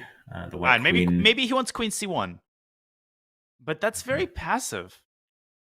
It comes in the way of the c file. I'll bring the rook to c8, put pressure there. I don't like Yeah. queen on. No, I think queen to e2 or f2, and after knight a3, he has a way to. He thinks he has a way to somehow simplify. Maybe knight f5. Or Wow. Okay, we'll find out, Danya. Knight c4. take on d5. Yeah. So let's say queen f2. Yeah, in that case. Let's put it on the board. And if we take this pawn, trying to undermine this knight on c3, then you want knight f5. Wow. Or not. Interesting. The eval bar doesn't work. That's the important thing. Yeah. It's very human, though, going for some checks. Wow. Leaving knight takes d5 cheapo. This is nice. Knight takes d5, but maybe king h8. Yeah, just to show the tactic. I have another crazy idea after we finish with this. This is the tactic. This is what white wants. What's the crazy idea, Danya? Hit us with it. To play e4 instead of knight f5. I'm sure the evil bar will laugh. Not sure. I like it. Oh. I like it. All right. So many captures now. It's so tricky to calculate. What should black even try here? Comes with a complimentary Advil. Yeah. Well, I guess we should simplify as black. Yeah, maybe knight takes d4 simply. Okay, we're heading in this direction. Queen knight d4. a3 e4. Or queen d4. Or rook d4. I was going to just take knight e2 and get an equal endgame pretty much. Yeah, okay. If anyone, I think black is slightly better. Knight e3, let's say, but I don't think it's much. Yeah, and the game goes on. So this is the current position after queen to f2. You didn't have to take Any on a3, options? by the way. Just make a move. Just rook But it's c8 tempting would to make take. sense. Tempting to take, of course. I have to say. This is what we expected, right? Jan defending actively with the help of tactics. Yeah, this is this knight a3 e4. This is the kind of approach you should take in a position like this, and then just try and hope to simplify everything and make the game peter into a draw. Let's see if Ding has really any sensible alternatives to knight a3 here. What is white's next move? If let's say rook ac8, yeah, is the one you suggested. Good question. I'm thinking about e4 anyway. It doesn't seem to work there because the knight is targeting b2. So knight f5 we already discussed, but that's a one-move threat. Black can move his king to h7, for example, and what has white accomplished? So It's a bit loose on f5, subtle. the knight as well. Subtle position here, very subtle position. Very unclear. After rook a6, knight a4, by the way, is also some kind of move. The queen doesn't have that many squares, but maybe I don't know. I kind of the knight on a4 is of course not well placed, but maybe I am misplacing your queen somewhat. Maybe not so sure. Did they not teach you, Anish, knights on the side of the board, knights on the rim? Yeah, no. One time it was when I was working with Vladimir Kramnik before his candidates tournament in 2018.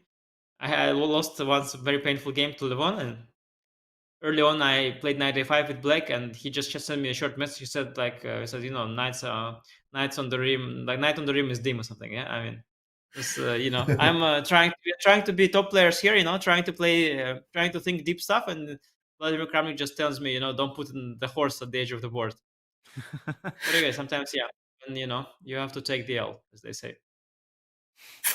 Yeah. It's conventional wisdom for a reason, I guess. But yeah. Very conventional. Here it might work. Knight a3 very tempting. I mean, when you have a tactical opportunity that is where you don't risk anything as well, because I don't think black risks in any of these variations, it's very hard to resist it. Because you think, okay, if I don't do it now, maybe I'll never get this opportunity. And also, what's the worst that can happen? Okay, if white finds some draw in some rook endgame, some endgame, that's fine by me as well. How big a deal it is. So I think knight a3 are very likely to follow. I don't know. Also from the possible moves, I mean, I can play a4, trying to cement something. I like the look Maybe of that then, one. Just yeah, control. Yeah, just trying to establish. What I don't like slightly is I wish I could also go b5, so I cannot follow it up with b5. But maybe a4 alone is good enough, Mm-hmm.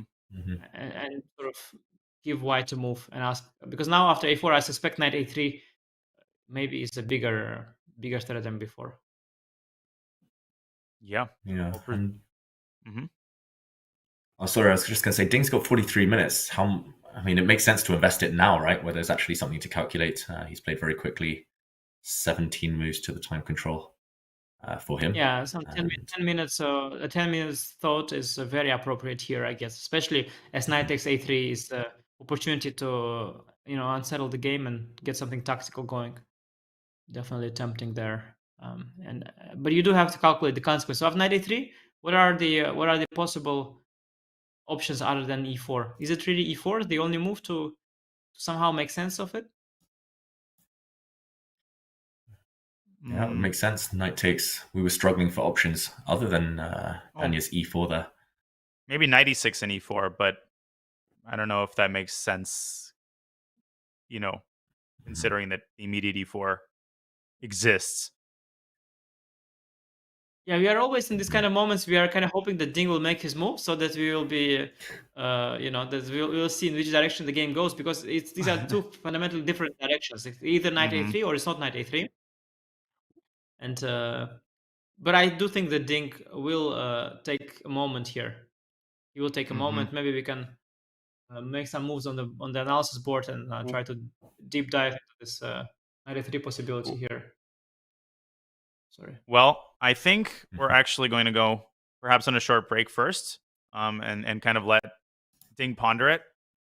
And when we come back, we will hopefully have some clarity on which direction the game goes. If Ding continues to think, we can dive into knight takes a3. Something tells me that he will play knight takes a3, but we are going to refill our coffee cups. Folks, you're watching the FIDE World Championship 2023. We'll be back with more Ding versus Nepo in just a couple of short minutes.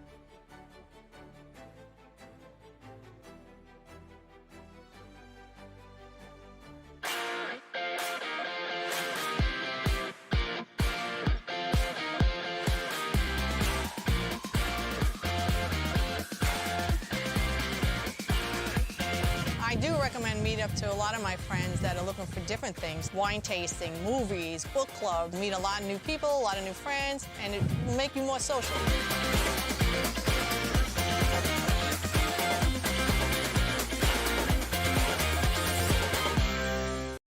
Mike Klein for Chess.com here in Astana, Kazakhstan, where they're experimenting with a new technology. These street crossing signals are wired to the DGT boards. For example, this means white is winning, and then, a slightly imperfect move. Now it's not so clear. What's going to happen? Oh, huge blunder by white. So you can actually track the games while walking around the city. We'll see how this goes.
Welcome back, ladies and gentlemen, to the 2023 FIDE World Championship between Nepo and Ding Liren. WorldQuant is an official partner of the chess.com broadcast of the FIDE World Championship.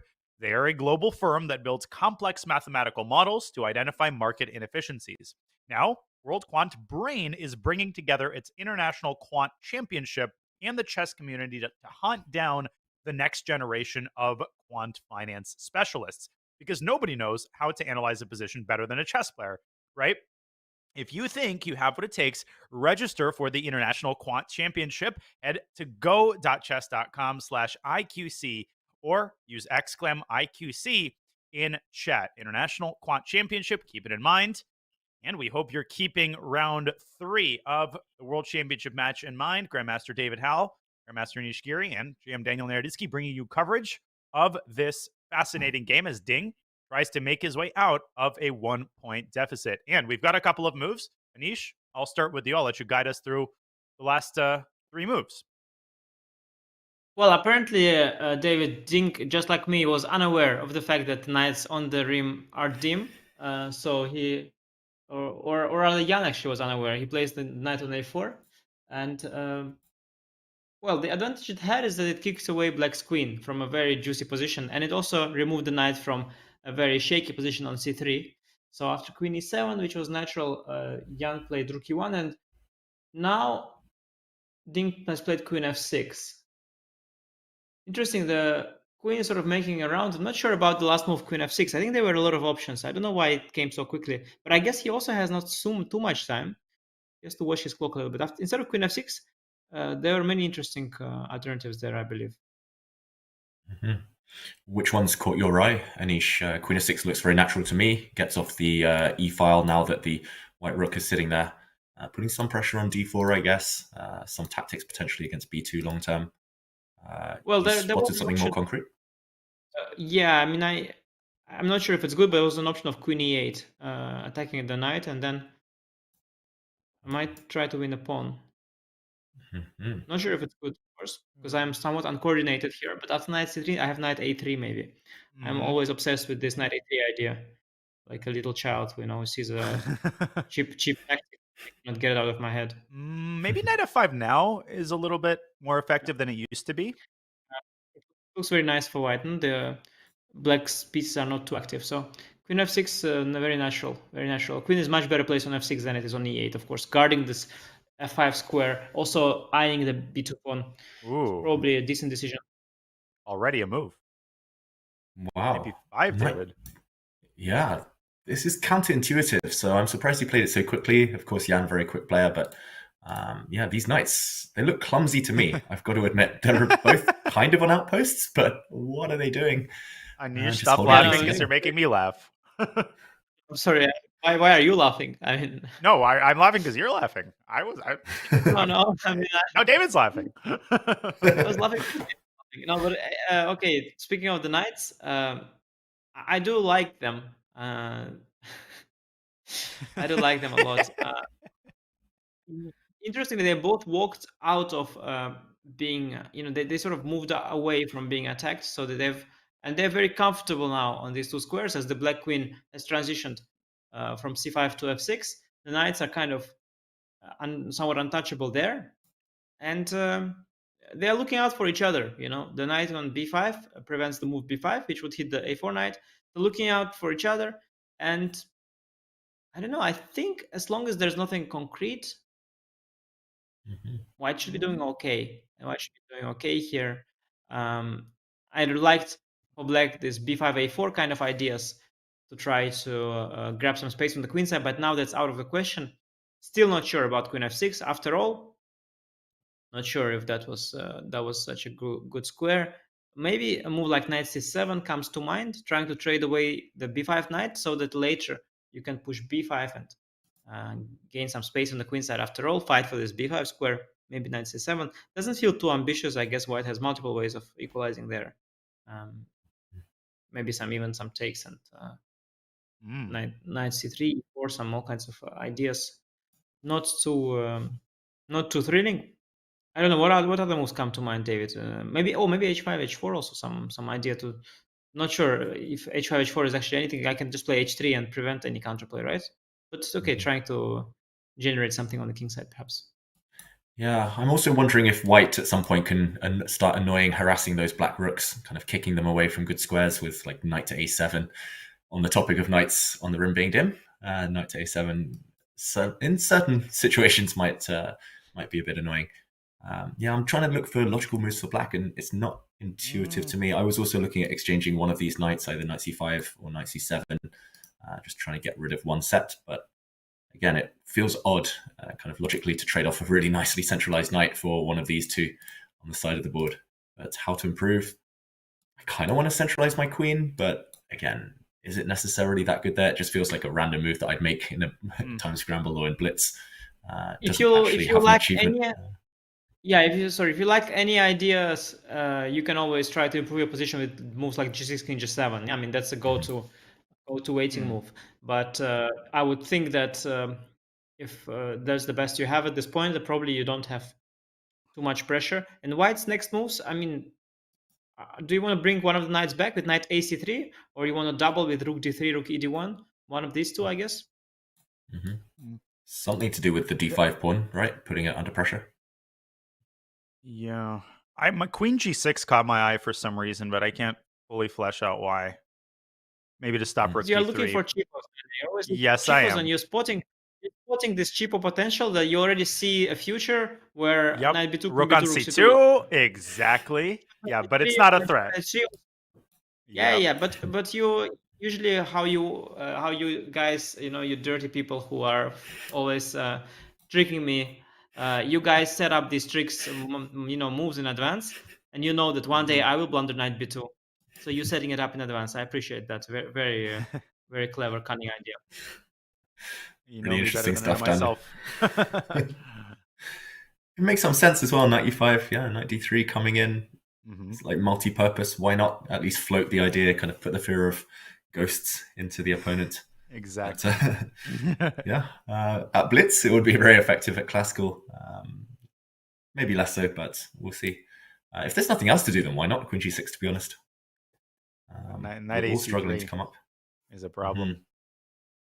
Knight ac3, and pressure on this pawn.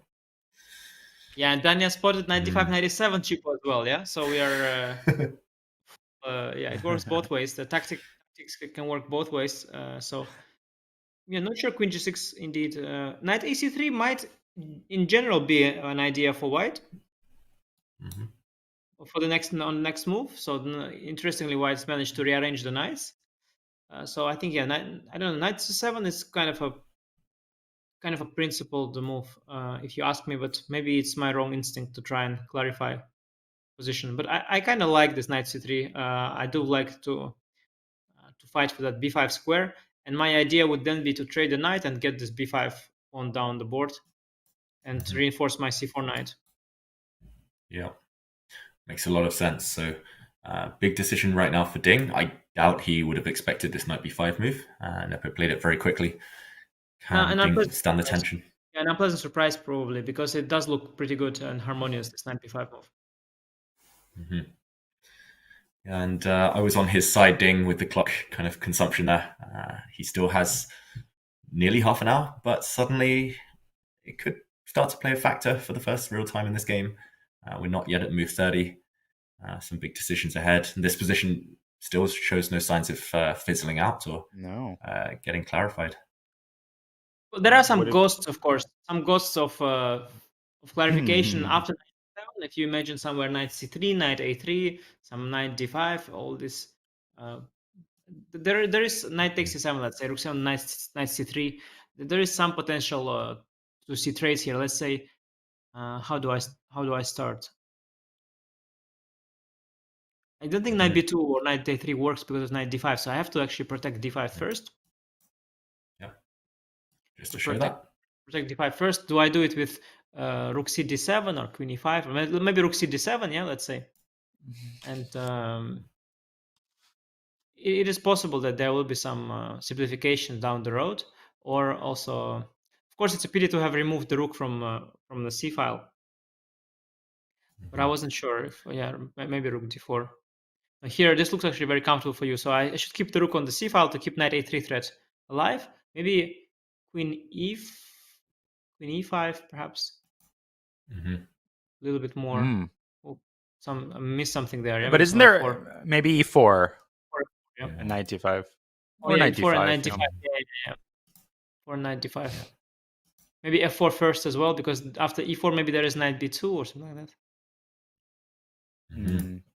But that would be the sort of scenario where we do simplify a bunch of pieces. So, yeah, I think a critical decision there for Ding. Knight c7 is kind of a way to clarify things. But so far, he's been keeping tension continuously. His every decision, he's been keeping tension. So knight c7 would not be in the spirit. Perhaps he's looking more at moves like h5, g6. The simple moves trying to slightly improve the position. Knight c7 on the board. Yeah. Just as you called, Anish. But that final position after the knight trade and just retreating, it did look quite promising to white, at least to me. It just felt like white's got stability now.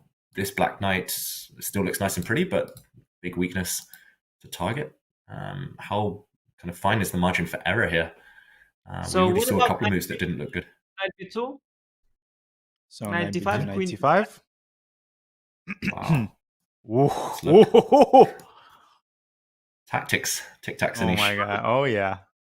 What did I blunder, Daniel? Tell me. Is it queen g3, queen takes g3, knight f6? No, it's not, because queen g3, rook d5, and c7 hangs. Okay, I'm proud. Okay, I'm proud to blunder that. That's not a shameful one. I'm proud, guys. This is a good blunder. No, you bring out the best in me, Anish.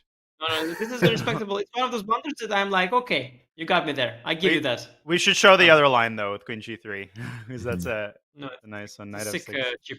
cheapo. It's by the way, it's so sick that you could actually blunder it in a real game. Maybe not classical, probably more rapid or blitz. I could see myself blunder it. Like I honestly didn't see what was wrong with knight b2 with queen e5. So it's a good one. It's a very deep. This is typical. Queen g3 takes knight f6. This intermezzo is a typical kind of thing that even a reasonable player can blunder. Watch this happen in the game. That would be insane. A bit insane, but could happen. Commentator's curse strikes again. You're like his hype man, Daniel. Oh, sorry.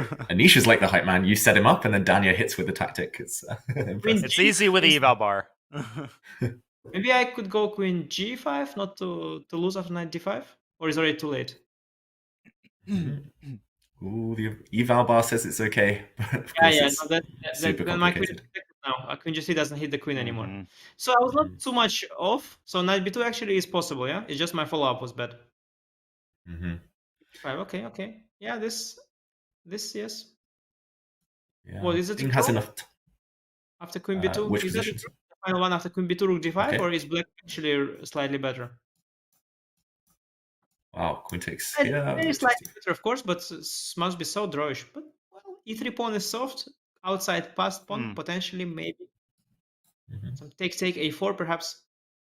Very little, of course. I mean, very drawish, this stuff. But against Magnus, I'd be changing my pants right about now. I mean, if I had this with white against Carlsen, I mean, I would not be sleeping peacefully. Yeah, just resign and go home here. Yeah, you know how this is gonna end. It's some 75 move, win with a 0 on the cross table. Yeah, but meanwhile, this long variation, perhaps both players are calculating, right? Jan is quite forcing. He's going to be looking at knight takes and knight c3. What could be more natural? I have all those cheapos. I have this joke with with one of my friends, because there is the saying long variation, wrong variation. The old saying. I think Larsen maybe, yeah. But you know that nowadays with the computers, long variation not at all wrong. Yeah, it's a long variation, it's right variation usually. Yeah? So it's it doesn't have to be wrong in this case, and maybe that line we showed is quite relevant in fact.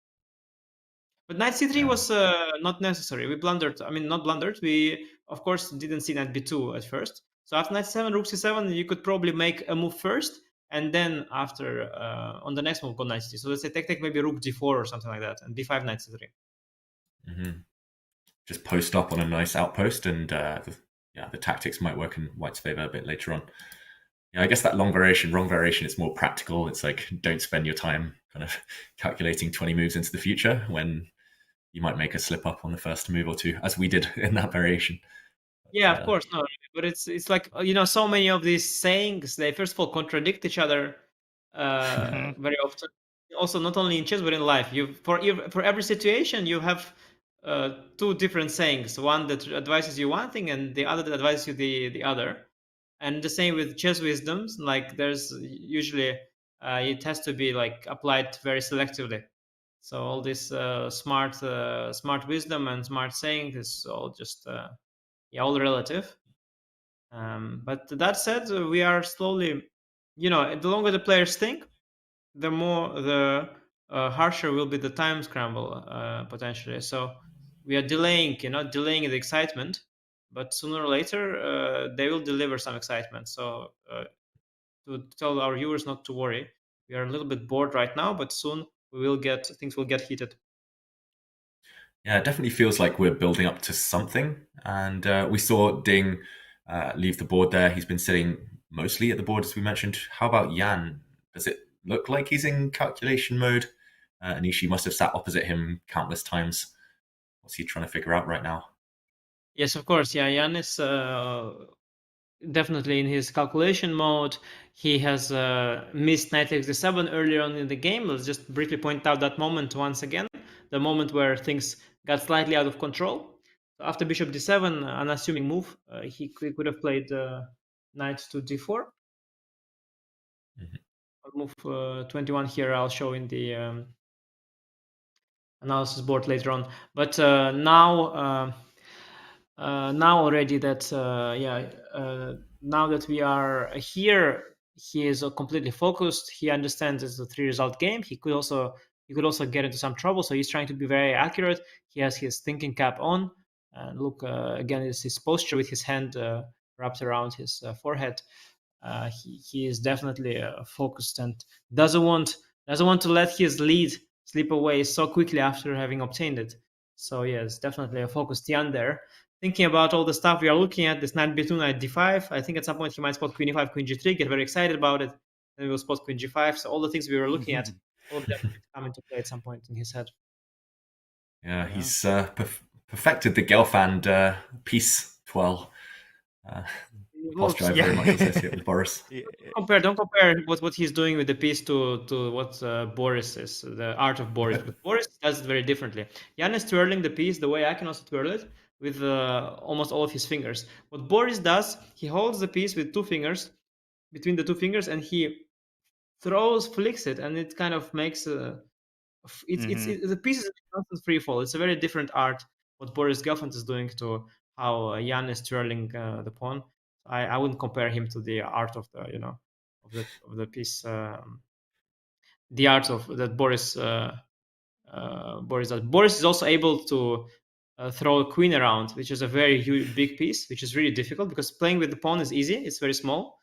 Jan is showing now that he can also play with his bishop. That is also commendable. But Jan, try grab that queen. That is the real challenge. Yeah, mesmerizing, isn't it?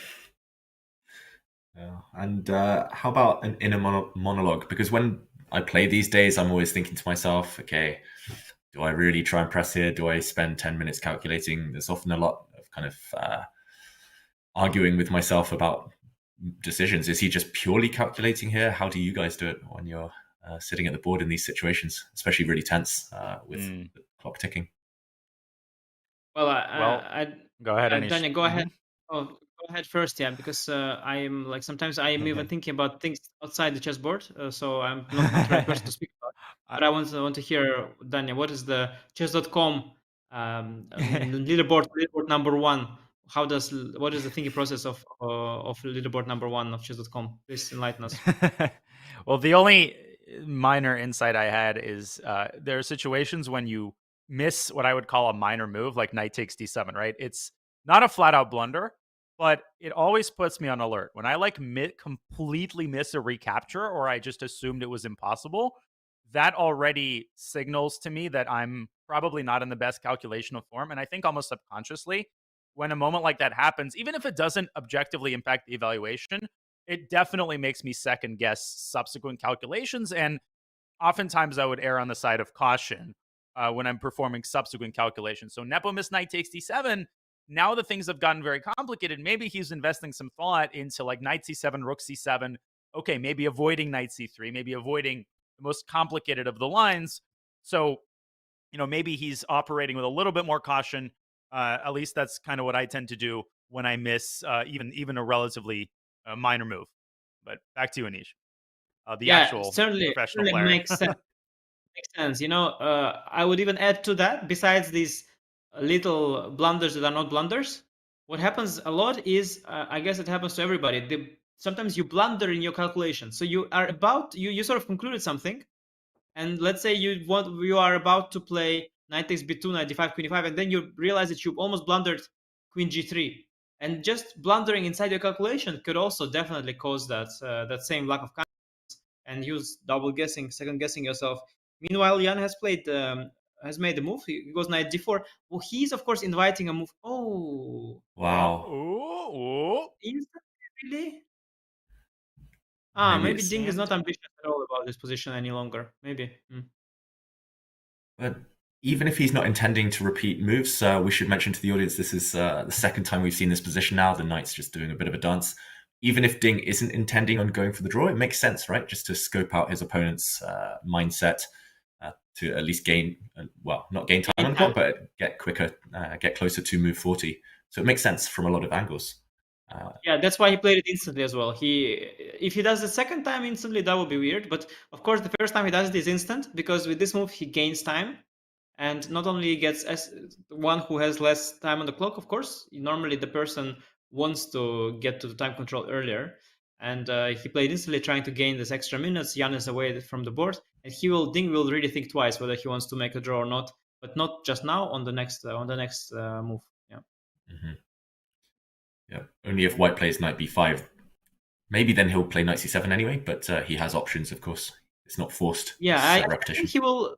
I think he will want to play for a win after knight d4, probably, rather than after knight b5. So he will play knight c7, knight d4, and now and then think, and in that juncture. I feel like he'll think and then go knight e6. He'll take 3-4 minutes. That's what I used to do, and I didn't want my coach to accuse me of taking a draw too soon. I would basically spend the rest of my time. Well, listen, I was in time pressure anyway. Of course, I had to take the draw. It's very common. It happens a lot. So you have people they have 40 minutes against 30 minutes, let's say, and they have in this situation, and then they drop to 20 minutes, and they're like, yeah, I had less time, so I decided to. Yep. Exactly. You only have less time because you spent all your time on this move. Come on, but it's a common trick. Yeah, I've been there, done that. Yes. Coach doesn't have to know that. He doesn't have to know when you spent that time. Coach watching. And knight b5 immediately from Jan. I guess we're assuming now that he's happy with the draw with white. He should be. I think after he missed knight takes d7, he already definitely realized that this game he has to play it safe, and there's no reason not to, because he's still leading. So the draw is completely fine for him. And if anyone, it's Ding that has to always second guess this kind of decisions. Mm-hmm. And the clock could play a factor. Ding is 10 minutes lower than his opponent. Should we make some predictions? Is this going to continue, or will we see Ding bail out and tell his coach that he was lower on the clock? Well, I predict the draw. Yeah. So draw. Go ahead. Draw. I think draw. Yeah, I think draw, because it's not the sort of we didn't even identify a specific alternative that just seems to get anything going. I mean, knight c7, knight d4. The only tempting move that you consider if you want to play for a win, I think, B5. is the move b5, because that's kind of pretty. You sort of reconnect the pawns with each other, but I really don't think that it looks better for black. By no means. Knight c5 or knight c3. It looks maybe balanced, sort of, but I don't see this as a reason to play on with less time on the clock. Even knight c5, let's say, yeah, knight c5, knight d3. Winning this position is a very, very, very, very long way to go. With less time on the clock, Ding still not very confident, and the temptation to end this game, end it in a reasonable way, and then to press for a win with the white pieces after having recovered from a loss. I think Ding is likely to repeat moves here I'll be surprised if he plays for a win. But I would respect that very much, and I would think that's great, but I wouldn't expect it. Yeah, and you said you'd respected it a lot. Maybe he wants to make Jan respect it, respect him for at least showing courage here and playing on. I don't know how much risk is involved there. Anish, the variation you showed, for example, is Black really risking that much after a move like b5? Yes, White can move the knight. Feels like Black has full stability anyway. Okay, body language but wise, you though. know how it is. I mean, of course, you don't head to side side. You don't risk Yep. just now, but if the game goes on and you have less time, things can definitely spiral out of control at some point. So, well, we'll see on the next move after knight d4. Is knight d4 threefold? Because isn't the position reached 3 times after knight d4, or am I mistaken?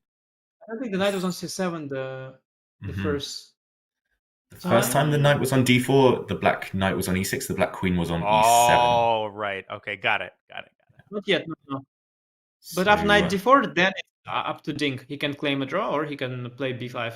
I think that is the critical point. Yeah, because indeed b5 indeed is also reasonably stable.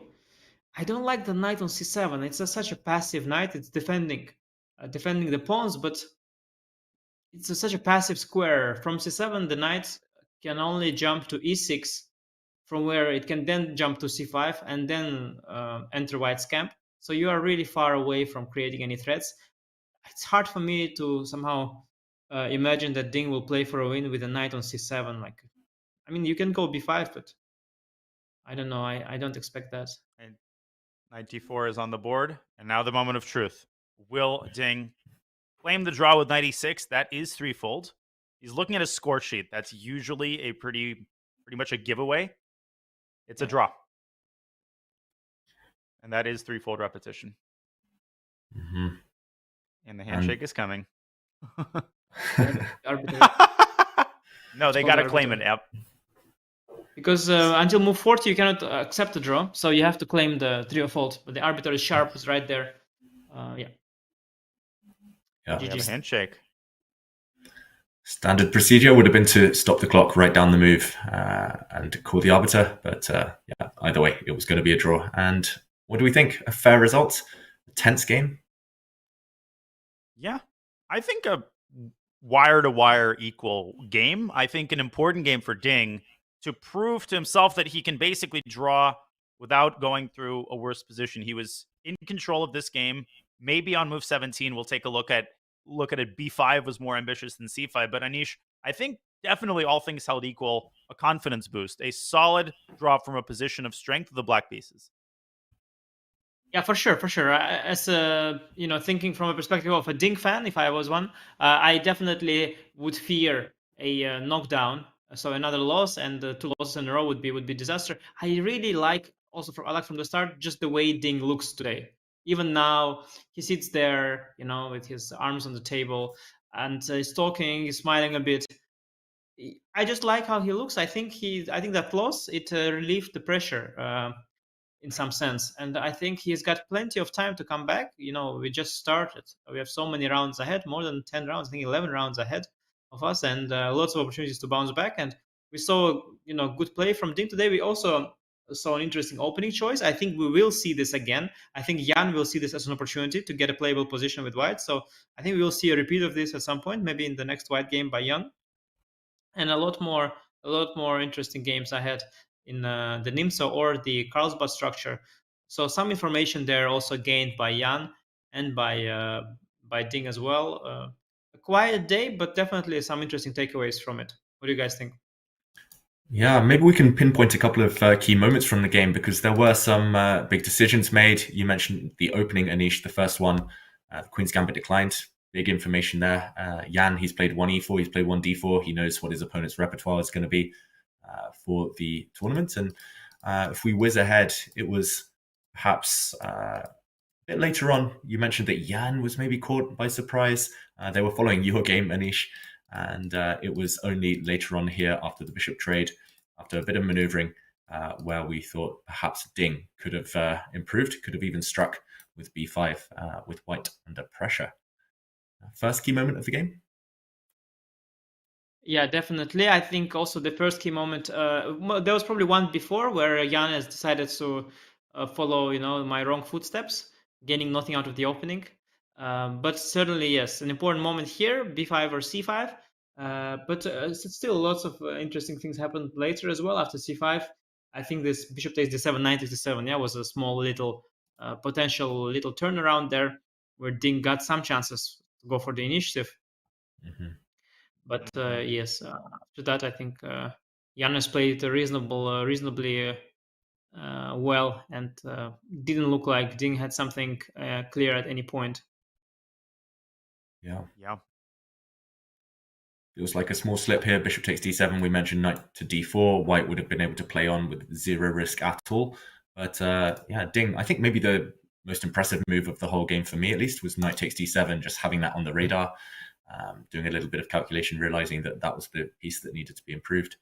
And yeah, likewise for Jan, the impressive move for me was here. It felt like White was under serious pressure.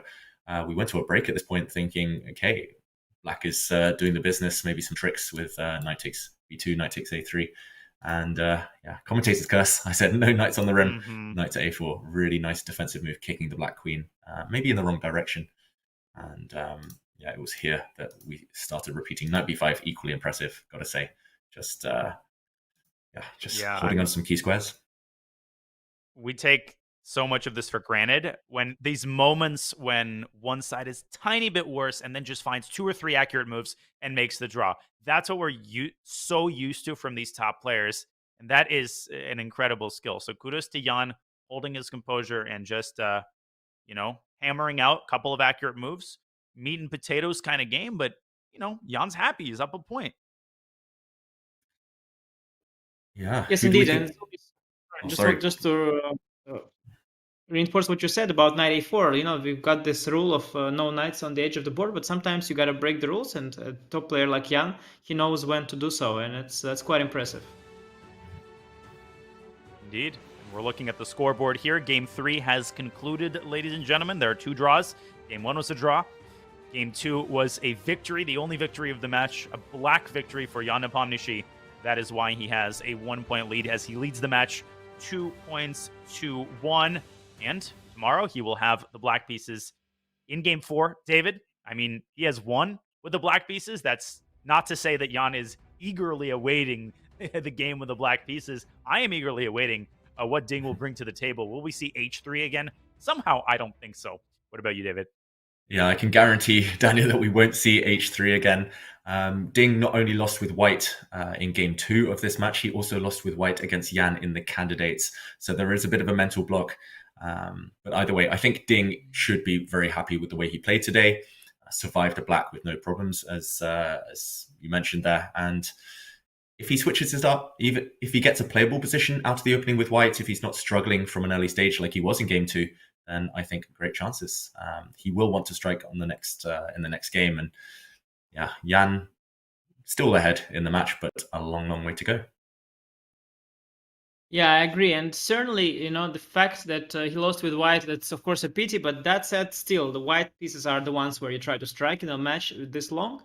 And that is the positive for Ding going into the next game. But the negative is that, he's played h3 in the previous game. That was maybe, was that the best, the best he had, his best weapon? If that is the case, then maybe he doesn't have any great weapons in store ready for Jan. So I'm a little worried from that sense, because, okay, h3 is interesting, it's nice, but it's only one h3. For a3, Jan will already be ready. And now my question is, does Ding have something interesting against Jan's main repertoire? Does he have some interesting idea in the Tarrasch that Jan plays, maybe in the Catalan somewhere? Because if he doesn't, then it will be difficult, because Jan, who is playing so well, in such a good shape, today also demonstrated good form in the end, playing accurately in a slightly worse position. You're not going to beat him empty-handed. You need to have a weapon. And whether Ding has that weapon, I'm not sure. We're about to find out. We are indeed. We will find out, to be exact, tomorrow as we look at the schedule. The Game 4 starts at the same time, 2 a.m. Pacific, 5 a.m. Eastern, and 11 p.m. more civilized hour in Central European Standard Time. Then, of course, there are no more than 2 days without a rest day. So Friday will be a rest day, followed by games over the weekend on Saturday and Sunday. All games start at the same time at 2 a.m. tomorrow. Nepo, as we're discussing, will have the black pieces. And on that note, folks, it has come time for us to start wrapping up. David, Anish, I'd like for you to share your final thoughts on what we saw today, the shortest game of the match thus far. David, I'll start with you. Your kind of immediate conclusions. Firstly, I want to say sorry for jinxing it. I've joined you and it was a quick draw, or at least a short draw.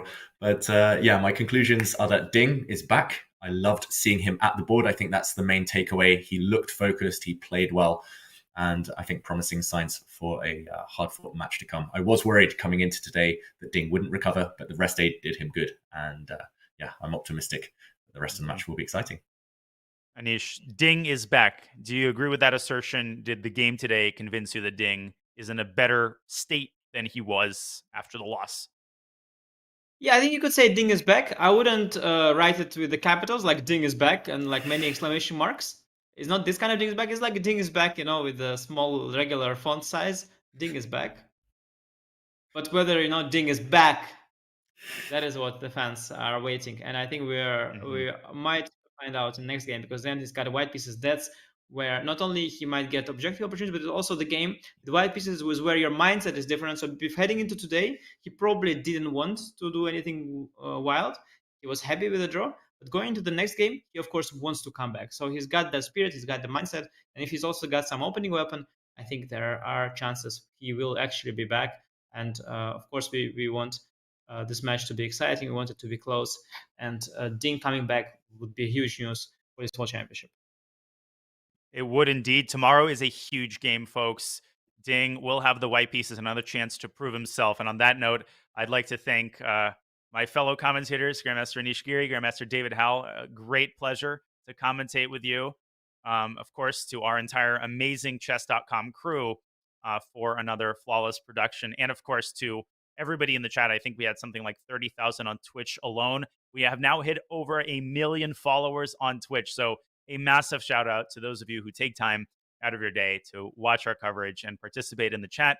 You make this a magical experience. And on that note, folks, you have been watching the 2023 FIDE World Championship. We will be back with Game 4 tomorrow, bright and early. But for now, have a great rest of your day. This was Grandmaster Daniel Naroditsky, Grandmaster Anish Giri, Grandmaster David Howell saying goodbye from the FIDE World Championship. We'll see you tomorrow.